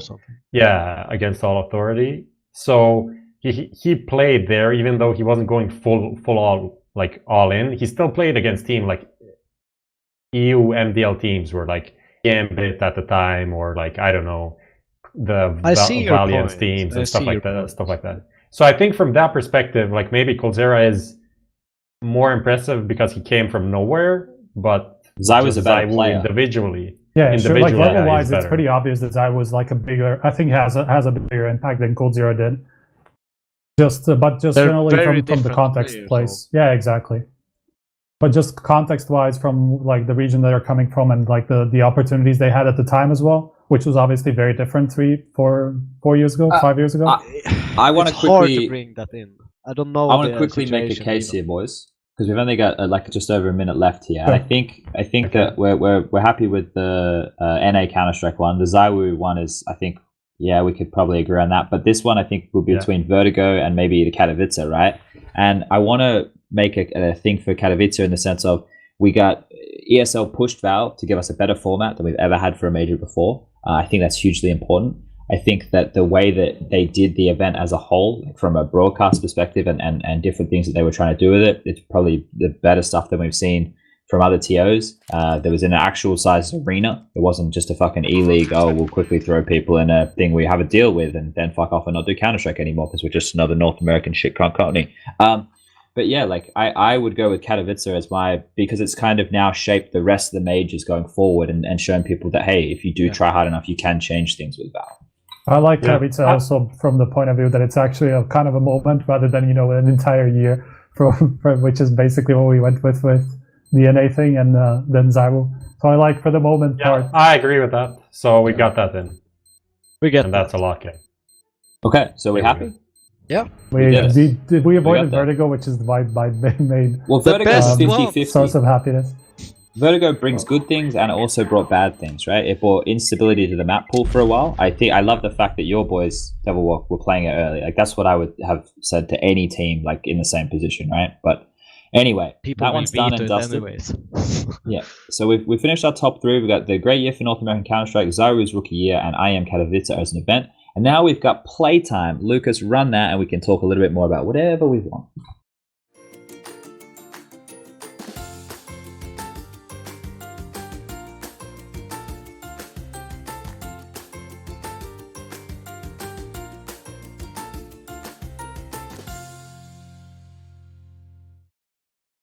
All right, guys. So now this is a part where we can kind of have more of a broad discussion. We're less segment-based right now, less under the clock. So one of the things that we were talking about a lot before was players who were, out of their prime. When we're in the good, bad, and ugly segment, we're talking about the ZywOo being well. We're talking about another wasted year for s1mple. But what I want to talk about is there are a lot of rosters right now that either aren't working to 100% or aren't working or clicking for whatever reason. And I have written down, one second. I've written down 4 regions here. Now, Devilwalk, you're the guest, so I'm going to let you pick whichever one of these you want, and I want you to tell me your team that you would make from this region with a coach and 5 players, okay? So we've got the French. You can have any French players you want. Any French players, any coach, anything like that, you can have them. The Balkans region, so I assume I'm saying this right, I don't know, but we're talking about like the Serbians, the Bosnians, is it Czech Republic? Is that all part of the same region? No. Balkans includes like Bulgaria and those guys, so I don't know if you want that or just like the ex-Yugoslavia or the Adria region, which is like Croatia, Bosnia, Serbia, Montenegro, and those guys that speak the same language essentially. Well, I was thinking about like including like the Czech guys as well, like the STYKOs of the world, and it wouldn't like look East, from my experience Central East talking, Europe. From my experience in terms of Slavic languages, right? From my experience with talking to Burchill and Prof, it's not easy to communicate with. It would be in English. It would be in English for sure. It would have to be English. So let's say. Let's just go with the. What did you say? Central Eastern Europe. Yeah, something like that. This is an internal joke. Okay, well that one there we might leave off your list, Devilwalk. I'll get one of these to the door, or maybe even I'll do it. And then Denmark, not including Australis, and then the USA. So France, Denmark, not including Australis, or USA. Which one of those do you want to build your team, coach, everything?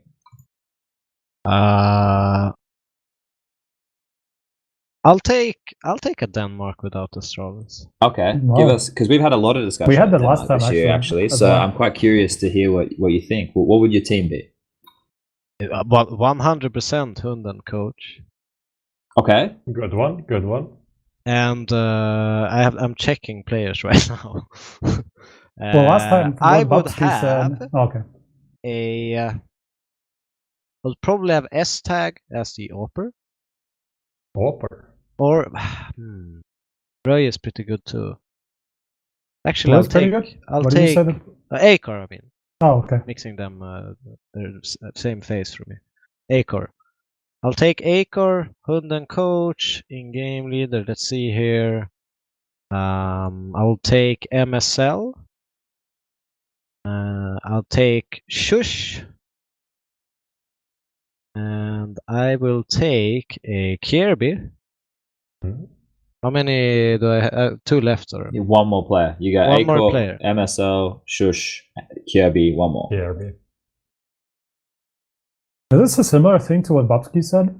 I would definitely think it's probably quite similar. say it's between. I think it's between Burup and Staven. Oh, he said Okay. Staven, right? I'll He did take say, Staven. yeah. Okay, so you wouldn't get anybody else from the North roster? No. Okay, well, fair enough. What makes you go with players who are a little bit less unknown, like the Shushes of the world and the Akors of the world? Like they're obviously part of Aker the. is insane, by the way. He Okay. is really, really good AWPer. And he is not even worse with rifle. I think that's one of the key elements. Like he can be I mean, equally as good. He used with the rifle AWPers. in the North Academy thing because Mertz was there, so he was like a second op, I guess. Yeah, but Aker, I think he's developed into like a legit player this year. So I'm really excited to see him playing more. Otherwise, I mean, I think kRB is just an obvious choice from North. Staven, young talent, incredibly skilled, kind of like I don't know. I want to say, we throw him in as like what do you call it? Like a wild card kind of player. He can like turn rounds, be a bit surprising. And obviously Hunden as coach is. You had Decent. the option of Blame, Balde, Kerrigan as well. Just to put it out there. Oh, Obviously okay. they're not available, but you have those options. You said just true. outside of Balde and slots. Blame are very good players. I was just checking on this list here. I clicked the main Of the Danish teams. Yeah. Yeah. that's But not you're it. right. But there's many Danish players. I don't think there's a right or wrong, but I do think that Valde is for sure the best Danish lurker I've seen play. So it's a hard. I just think one. it's kind of funny that you picked more players from Mad Lions than you did from North. But I think they're a better team. Sure. Yeah, and the ranking definitely shows that as well. It's quite nice and fitting. Yeah. Well, I've Okay. thought so for quite a long time though. All right, so this is that's for me, like obviously Acor and Shush and stuff. They're only in the last, what would I say, 6 months. It's probably less than that they started, really coming into the limelight with this whole change. So probably players that you would practice against a lot. So you have a much better insight than what we would with most of the tournaments that we're at. Now we'll move on. STYKO, you can pick either the US of A or France.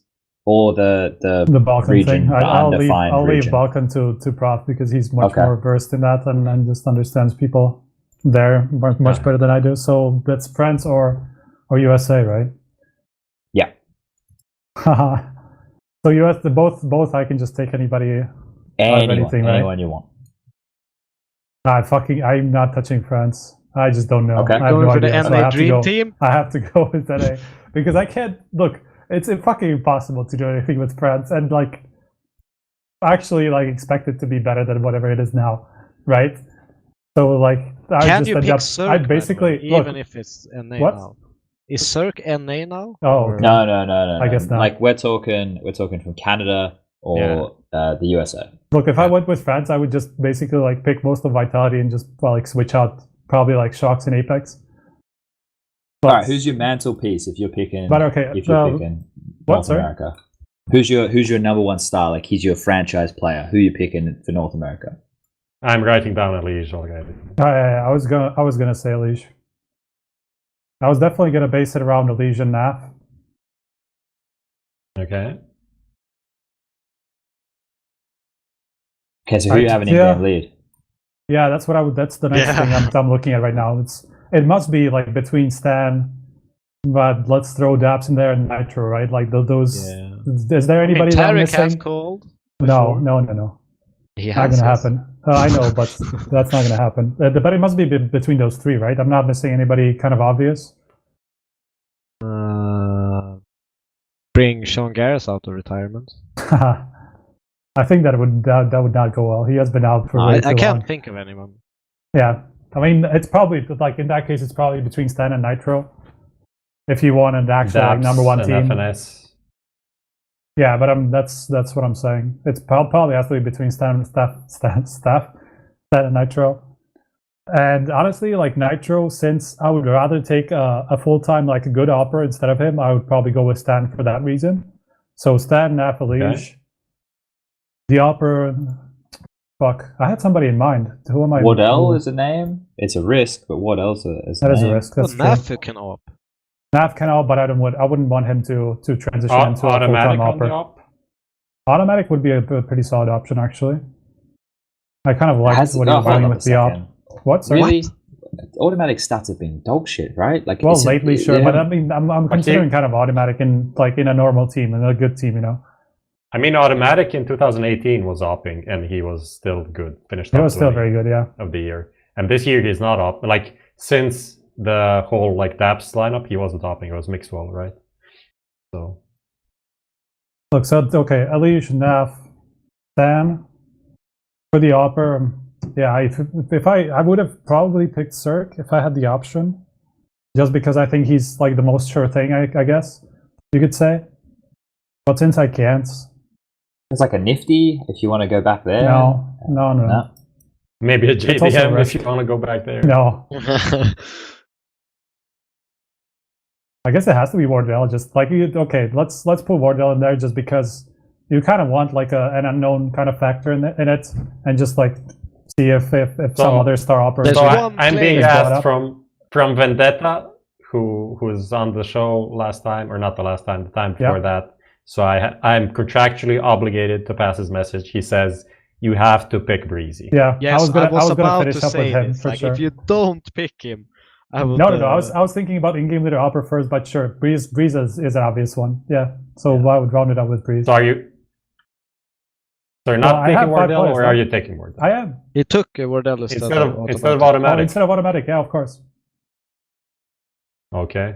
Yeah, and then That's that's Pros Breezy. Okay.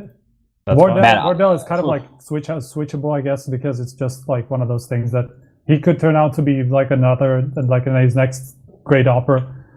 And he, So you got he might not, who EG knows. with Wardell instead of Cirque, and Elige instead of Ethan. Well, Naf is there too. No, That's instead there as of. well. Oh yeah. It's never Elige. mind. No, it's a. Why it's did a I combo, mentally 2-2-1. just move NAF into EG?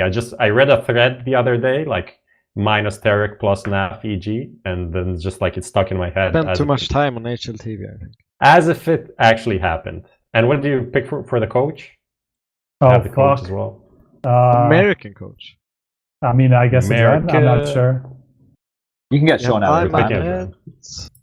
I could die probably. The problem is like coaches are just such a fucking unknown quantity. Like you have no idea what they're actually doing. Yeah, Like, but Sean's a most of the leader time. of men.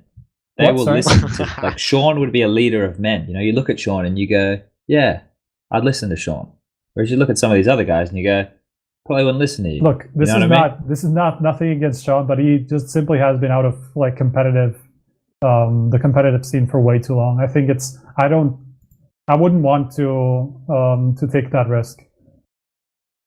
So I'd just rather go with somebody. So you're who's- not taking your friend I'm a pet. Great. Okay, now we're going to the next one. Who is it? It's me. I'm picking the Balkan team, right? He just Okay. wants to Let's go. Let's go. I have it. I'll Well, if just it's not copy. Nico, this, Hunter, move and it Nexa, to the side I'm of really it. sad. But then I brought up a Okay. good point. You could play. go Let's with, go, with Maden. Agapet as Let's go, analyst. Maden. Oh yeah, Maden needs to And, be in there as well. Yeah. There we go. Looks amazing. So we'll start obviously with Nico, and then we had Hunter, and we have Nexa as the in-game leader. Then we had Maden as another great star. As the opper, the best opper in the Impulse? region is D. Oh, Is D Blue Jays. definitely. Hasn't had a chance like at the next level. He's playing in that ex-Blue Jays Juggernaut team right now, Yeah. and maybe It's obvious who you're maybe going to pick as coach. and coach obviously Kassad. Yep. And that's it. I think this could be like a It's not pretty sick even team, like honestly. there's a really good. That's a team. good team. That's Yeah. a good team. I don't know D. I Really just don't know good D. I just don't know D, so it's hard to. Like personality-wise, is- is a pretty good guy. So like aim and all of this, He's been around for a long time, like classic playing local lands for years. So we'll see. But the thing with this roster you've written here, like, it actually makes sense as well. Like, having Yes. Nexa doing your in-game leadership stuff, you've got Nico who can do the secondary AWPing, you got Hunter just being, like, another version of Nico, but you don't... Nico I can do think whatever the fuck he wants to. Nexa, Nico, and Hunter, like the role overlap would be kind of fucked up. Like they all kind of want to do similar things on I think on Nexa can different do maps. what the hell. It doesn't matter what you put next. Yeah, I agree. He will do anything, and he will do it well. I agree. Yeah, that's it. And by the way, people in the chat are just bringing up Bulgarian people. We agreed that we wouldn't go there because of I mean, you things. could go and do it international, but I think this is a pretty sick lineup that speaks the same language, which is a positive. And there's like a couple of decent players that are not in here, so. Somebody in the chat said better than FaZe for sure. All right, I'll give you the French team. You guys ready for the French team? Yeah. Okay. Super easy. Now I'm gonna Is it? hear all these. So obviously ZywOo, like we're not messing around there. You need to get yourself an Amanek. If you're not getting yourself an Amanek, what are you doing? You need to get yourself a Jax, because for some reason he's just popping off lately. I don't know what it is. He's playing pretty well. Then this is where it starts to get a little bit dicey. I'm getting Kenny, and people are like, well, you can't have two AWPers in your team. ZywOo is arguably the best player in the world. ZywOo also, like s1mple, does not need to be a primary AWPer. He can run around with any gun. Give the cunt a Negev. I don't care. He will still kill everybody. It doesn't matter. So having ZywOo as your secondary AWPer as a more flexible player in that regard, he's the one going for Kenny. He's going to have to take more of a, a back role in that regard. And then the fifth is where I start to struggle a bit, because I thought to myself, maybe I just make Amanek in-game lead, but he's just hard lurking all over the map. So we can't have Amanek doing it. There's no way Jax can in-game lead. So then I think maybe we have to get Alex.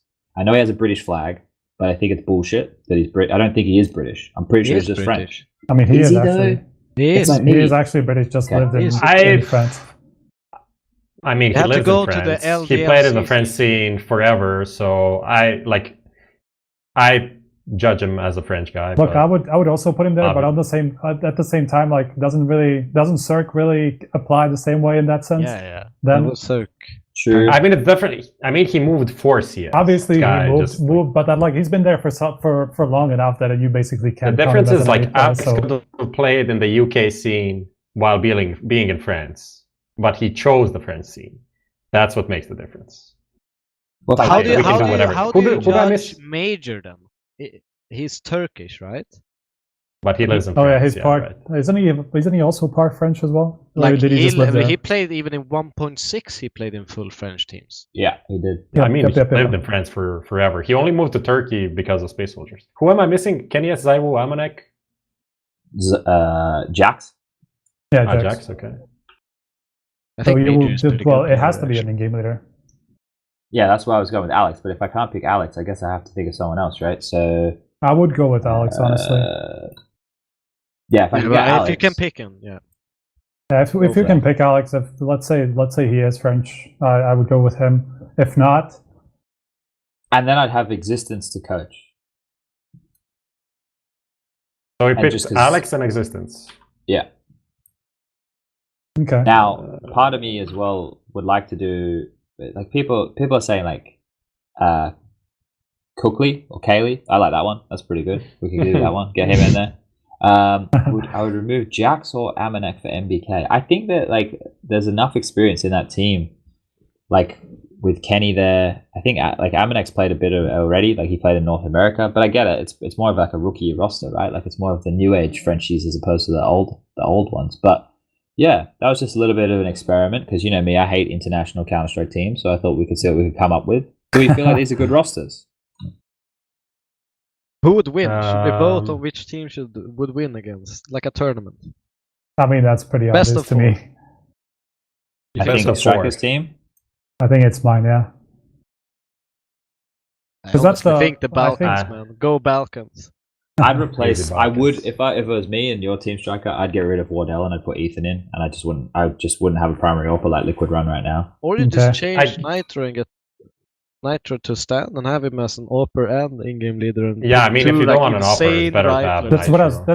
Nitro. That's why I went away from Nitro, right? I wanted to have a dedicated AWPer Yeah. rather than I- just have it as Liquid are doing it now. Sure, it works. Obviously, they've found a way to make it work. But I would just like to see how it would work with an actual opera.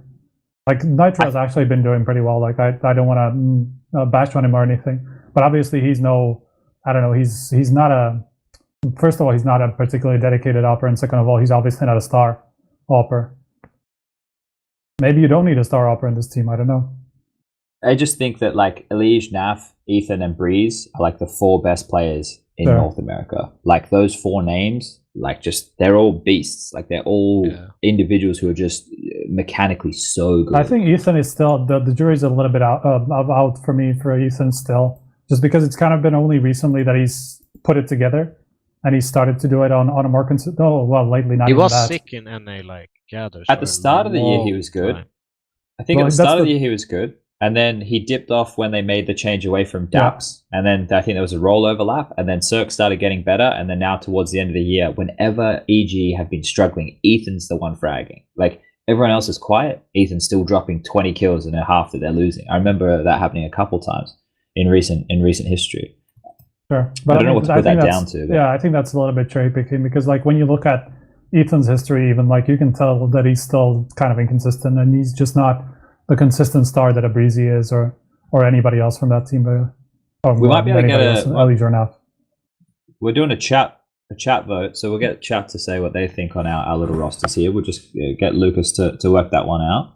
So give us a couple seconds, ladies and gentlemen. So what we're going to do once we do this vote is we're going to go around the table and we're all going to have 1 to 2 things that we would like to see with CSGO in 2020. Now they can either be a prediction or they can just be like a personal. Let's do one prediction, what you think will happen in 2020, and one that you would like to see. We can do happen. the predictions maybe next year in one of the episodes and focus on that. We can just do like wishes, like personal things that we'd like to see, but most likely won't see. I think that's probably the best way to move it. I already know what I'm going to say as just to be better already. Lucas, so I can start? If this is a bit of a faff for the vote, we can cancel it. So just let me know. No, we can talk shit for the time being. We can figure it out. Yeah, that's what we're waiting for. Yeah, he's fine. It should give me 10 seconds. Then it's there. Do you guys want to do the semis or versus? No. Just get them to fucking vote on which team they think's the best. Yeah. 1 to 4. Yeah, don't worry about fucking semis and final. Martin's lost his fucking mind. Hanging out with his children too much, mate. So I'm giving you 10 seconds. I'm counting down. 9, 8, 7, 6, 5. There we go. Is that the poll? There's the poll. Poll. Yeah, let's go. Okay. So there they are. Vote number 1 for Devilwalk team, number 2 for Strikers team, number 3 for Profs team, and number 4 for my team. Who do you think made the best team? I think I made the worst team out of this. Well, I don't want to say anything, mate, but you also have the biggest restriction. We'll be polite for the guests. You made an awesome team. You didn't have access to the 5 best players in the country, so it's kind of hard to put together something like on the level of like the NA Superteam. Yeah. True. So it's kind of like I'll give it to you. You were going up the hill basically. But I do like the Balkan. Changing fast. Look at that speed. Look at that change. I'm surprised about how many people are going with the Balkan team. I like Profs team the most because the reason I like Profs team is because it's the most likely thing that I could actually see as a team. Yeah, that's fair enough. Like I could see that actually being a team. Like if FaZe doesn't work and G2 fails, then why couldn't that be a team? There's no reason it couldn't be.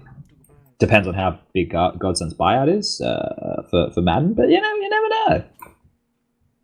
Maybe GODSENT buys out all of these other players. Who knows? Yeah, maybe go full Balkan. Aren't they like a crowd-funded team? Like if everyone in this chat gives like $50, you can buy Nico or less. Balkan one.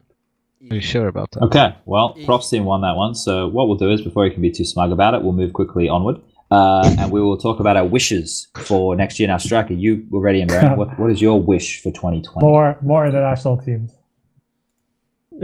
You're literally just praying for self-thousands. Look, I didn't say why it was my wish. Obviously, I want to win 1,000 euros, but that's not why I did it, right? It's why I made the bet, but it's not why I'm saying it now. Okay, why is that your wish though? Do you think it's just a possibility that we'll see good rewards? Yeah, pretty much. I just so think it breaking makes down the perfect sense, barriers. right? I think it's just eventually going to happen no matter what. So might as well happen next year. Like eventually, like we will see a move towards more international rosters as the years go by. I'm 100% sure of it.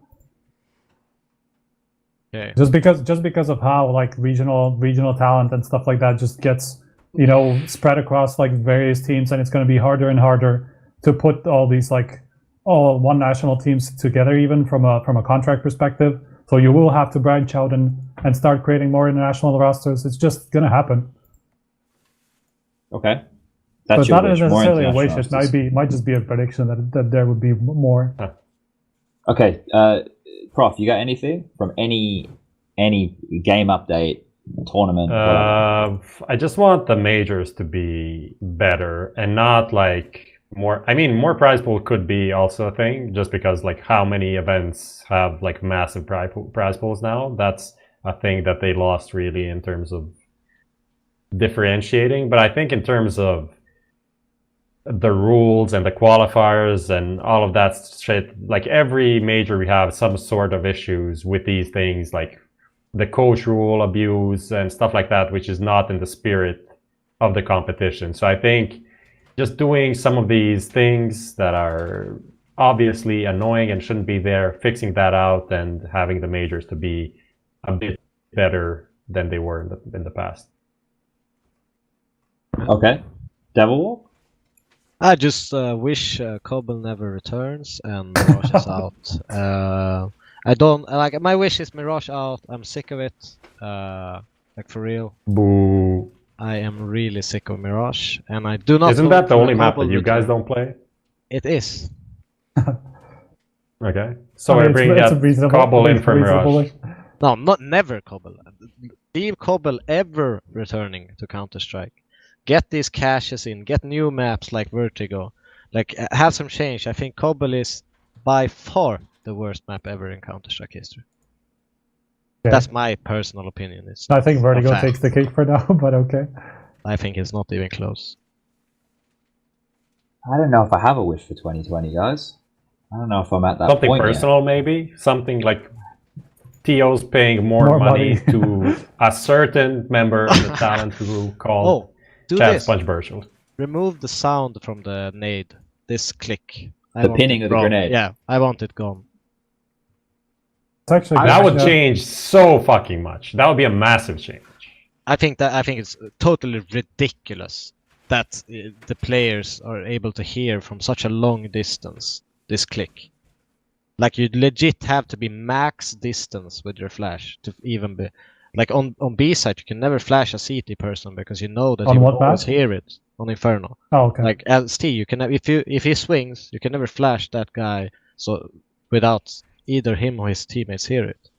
Okay. Like Isn't there a legit impossible. thread? Isn't there a thread on that gets like updated like once every couple of months on Reddit where a guy just like posts like all the things broken with CS:GO? Like he just like has this massive That list of has to shit. be. It's just this huge list he posts. I swear I see it every now and again. And it has like, like the sticker bug on it, like all these little things, or like the ambient occlusion behind the smokes occasionally, all that kind of shit, like those little things. Like if Valve could just fix all those things, that'd be great. Yeah. But at the same time, some of those are quirks, which are cool. I just want, I think I just want for the whole year things to make more sense. Like you look at this year, so much happened, and we had so many events where Astralis didn't go to the top tier events because they skipped them for whatever reason. No, players having visa issues. I just want like a circuit. Obviously, we got the Pro Tour, but that doesn't encompass the entire year, where everything just makes more sense for the viewer because we need to do a better job. But that's a wish. I'm hoping we need to be able to do a better job of having a year-long narrative of Counter-Strike, or at least like a seasonal split up into like the first half and the second half of the year, where people are invested in how it flows. Because at the moment you tune in and you watch a ESL event. Well, the next week you can tune in and you can watch the FACEIT finals, and they're of the same caliber. It's like, do you want like a point system for like some events? I just want things to mean a bit more. Points to maybe get like a close qualifier spot, skip the open bracket. Well, So, that's like, already going to happen partially, I think. Yeah, but like so like even if you're top, let's say you get to top 30, you will get like an invite because you have done these points and whatever. instead of it just being pure based on ranking, but achievement based kind of. I mean, well. the ESL Pro Tour is gonna bring a lot of that. Yeah, but and everything even in- has to be united. You cannot have. Yeah, one but that's not gonna tour happen, to- obviously. Yeah. It's just too many moving pieces.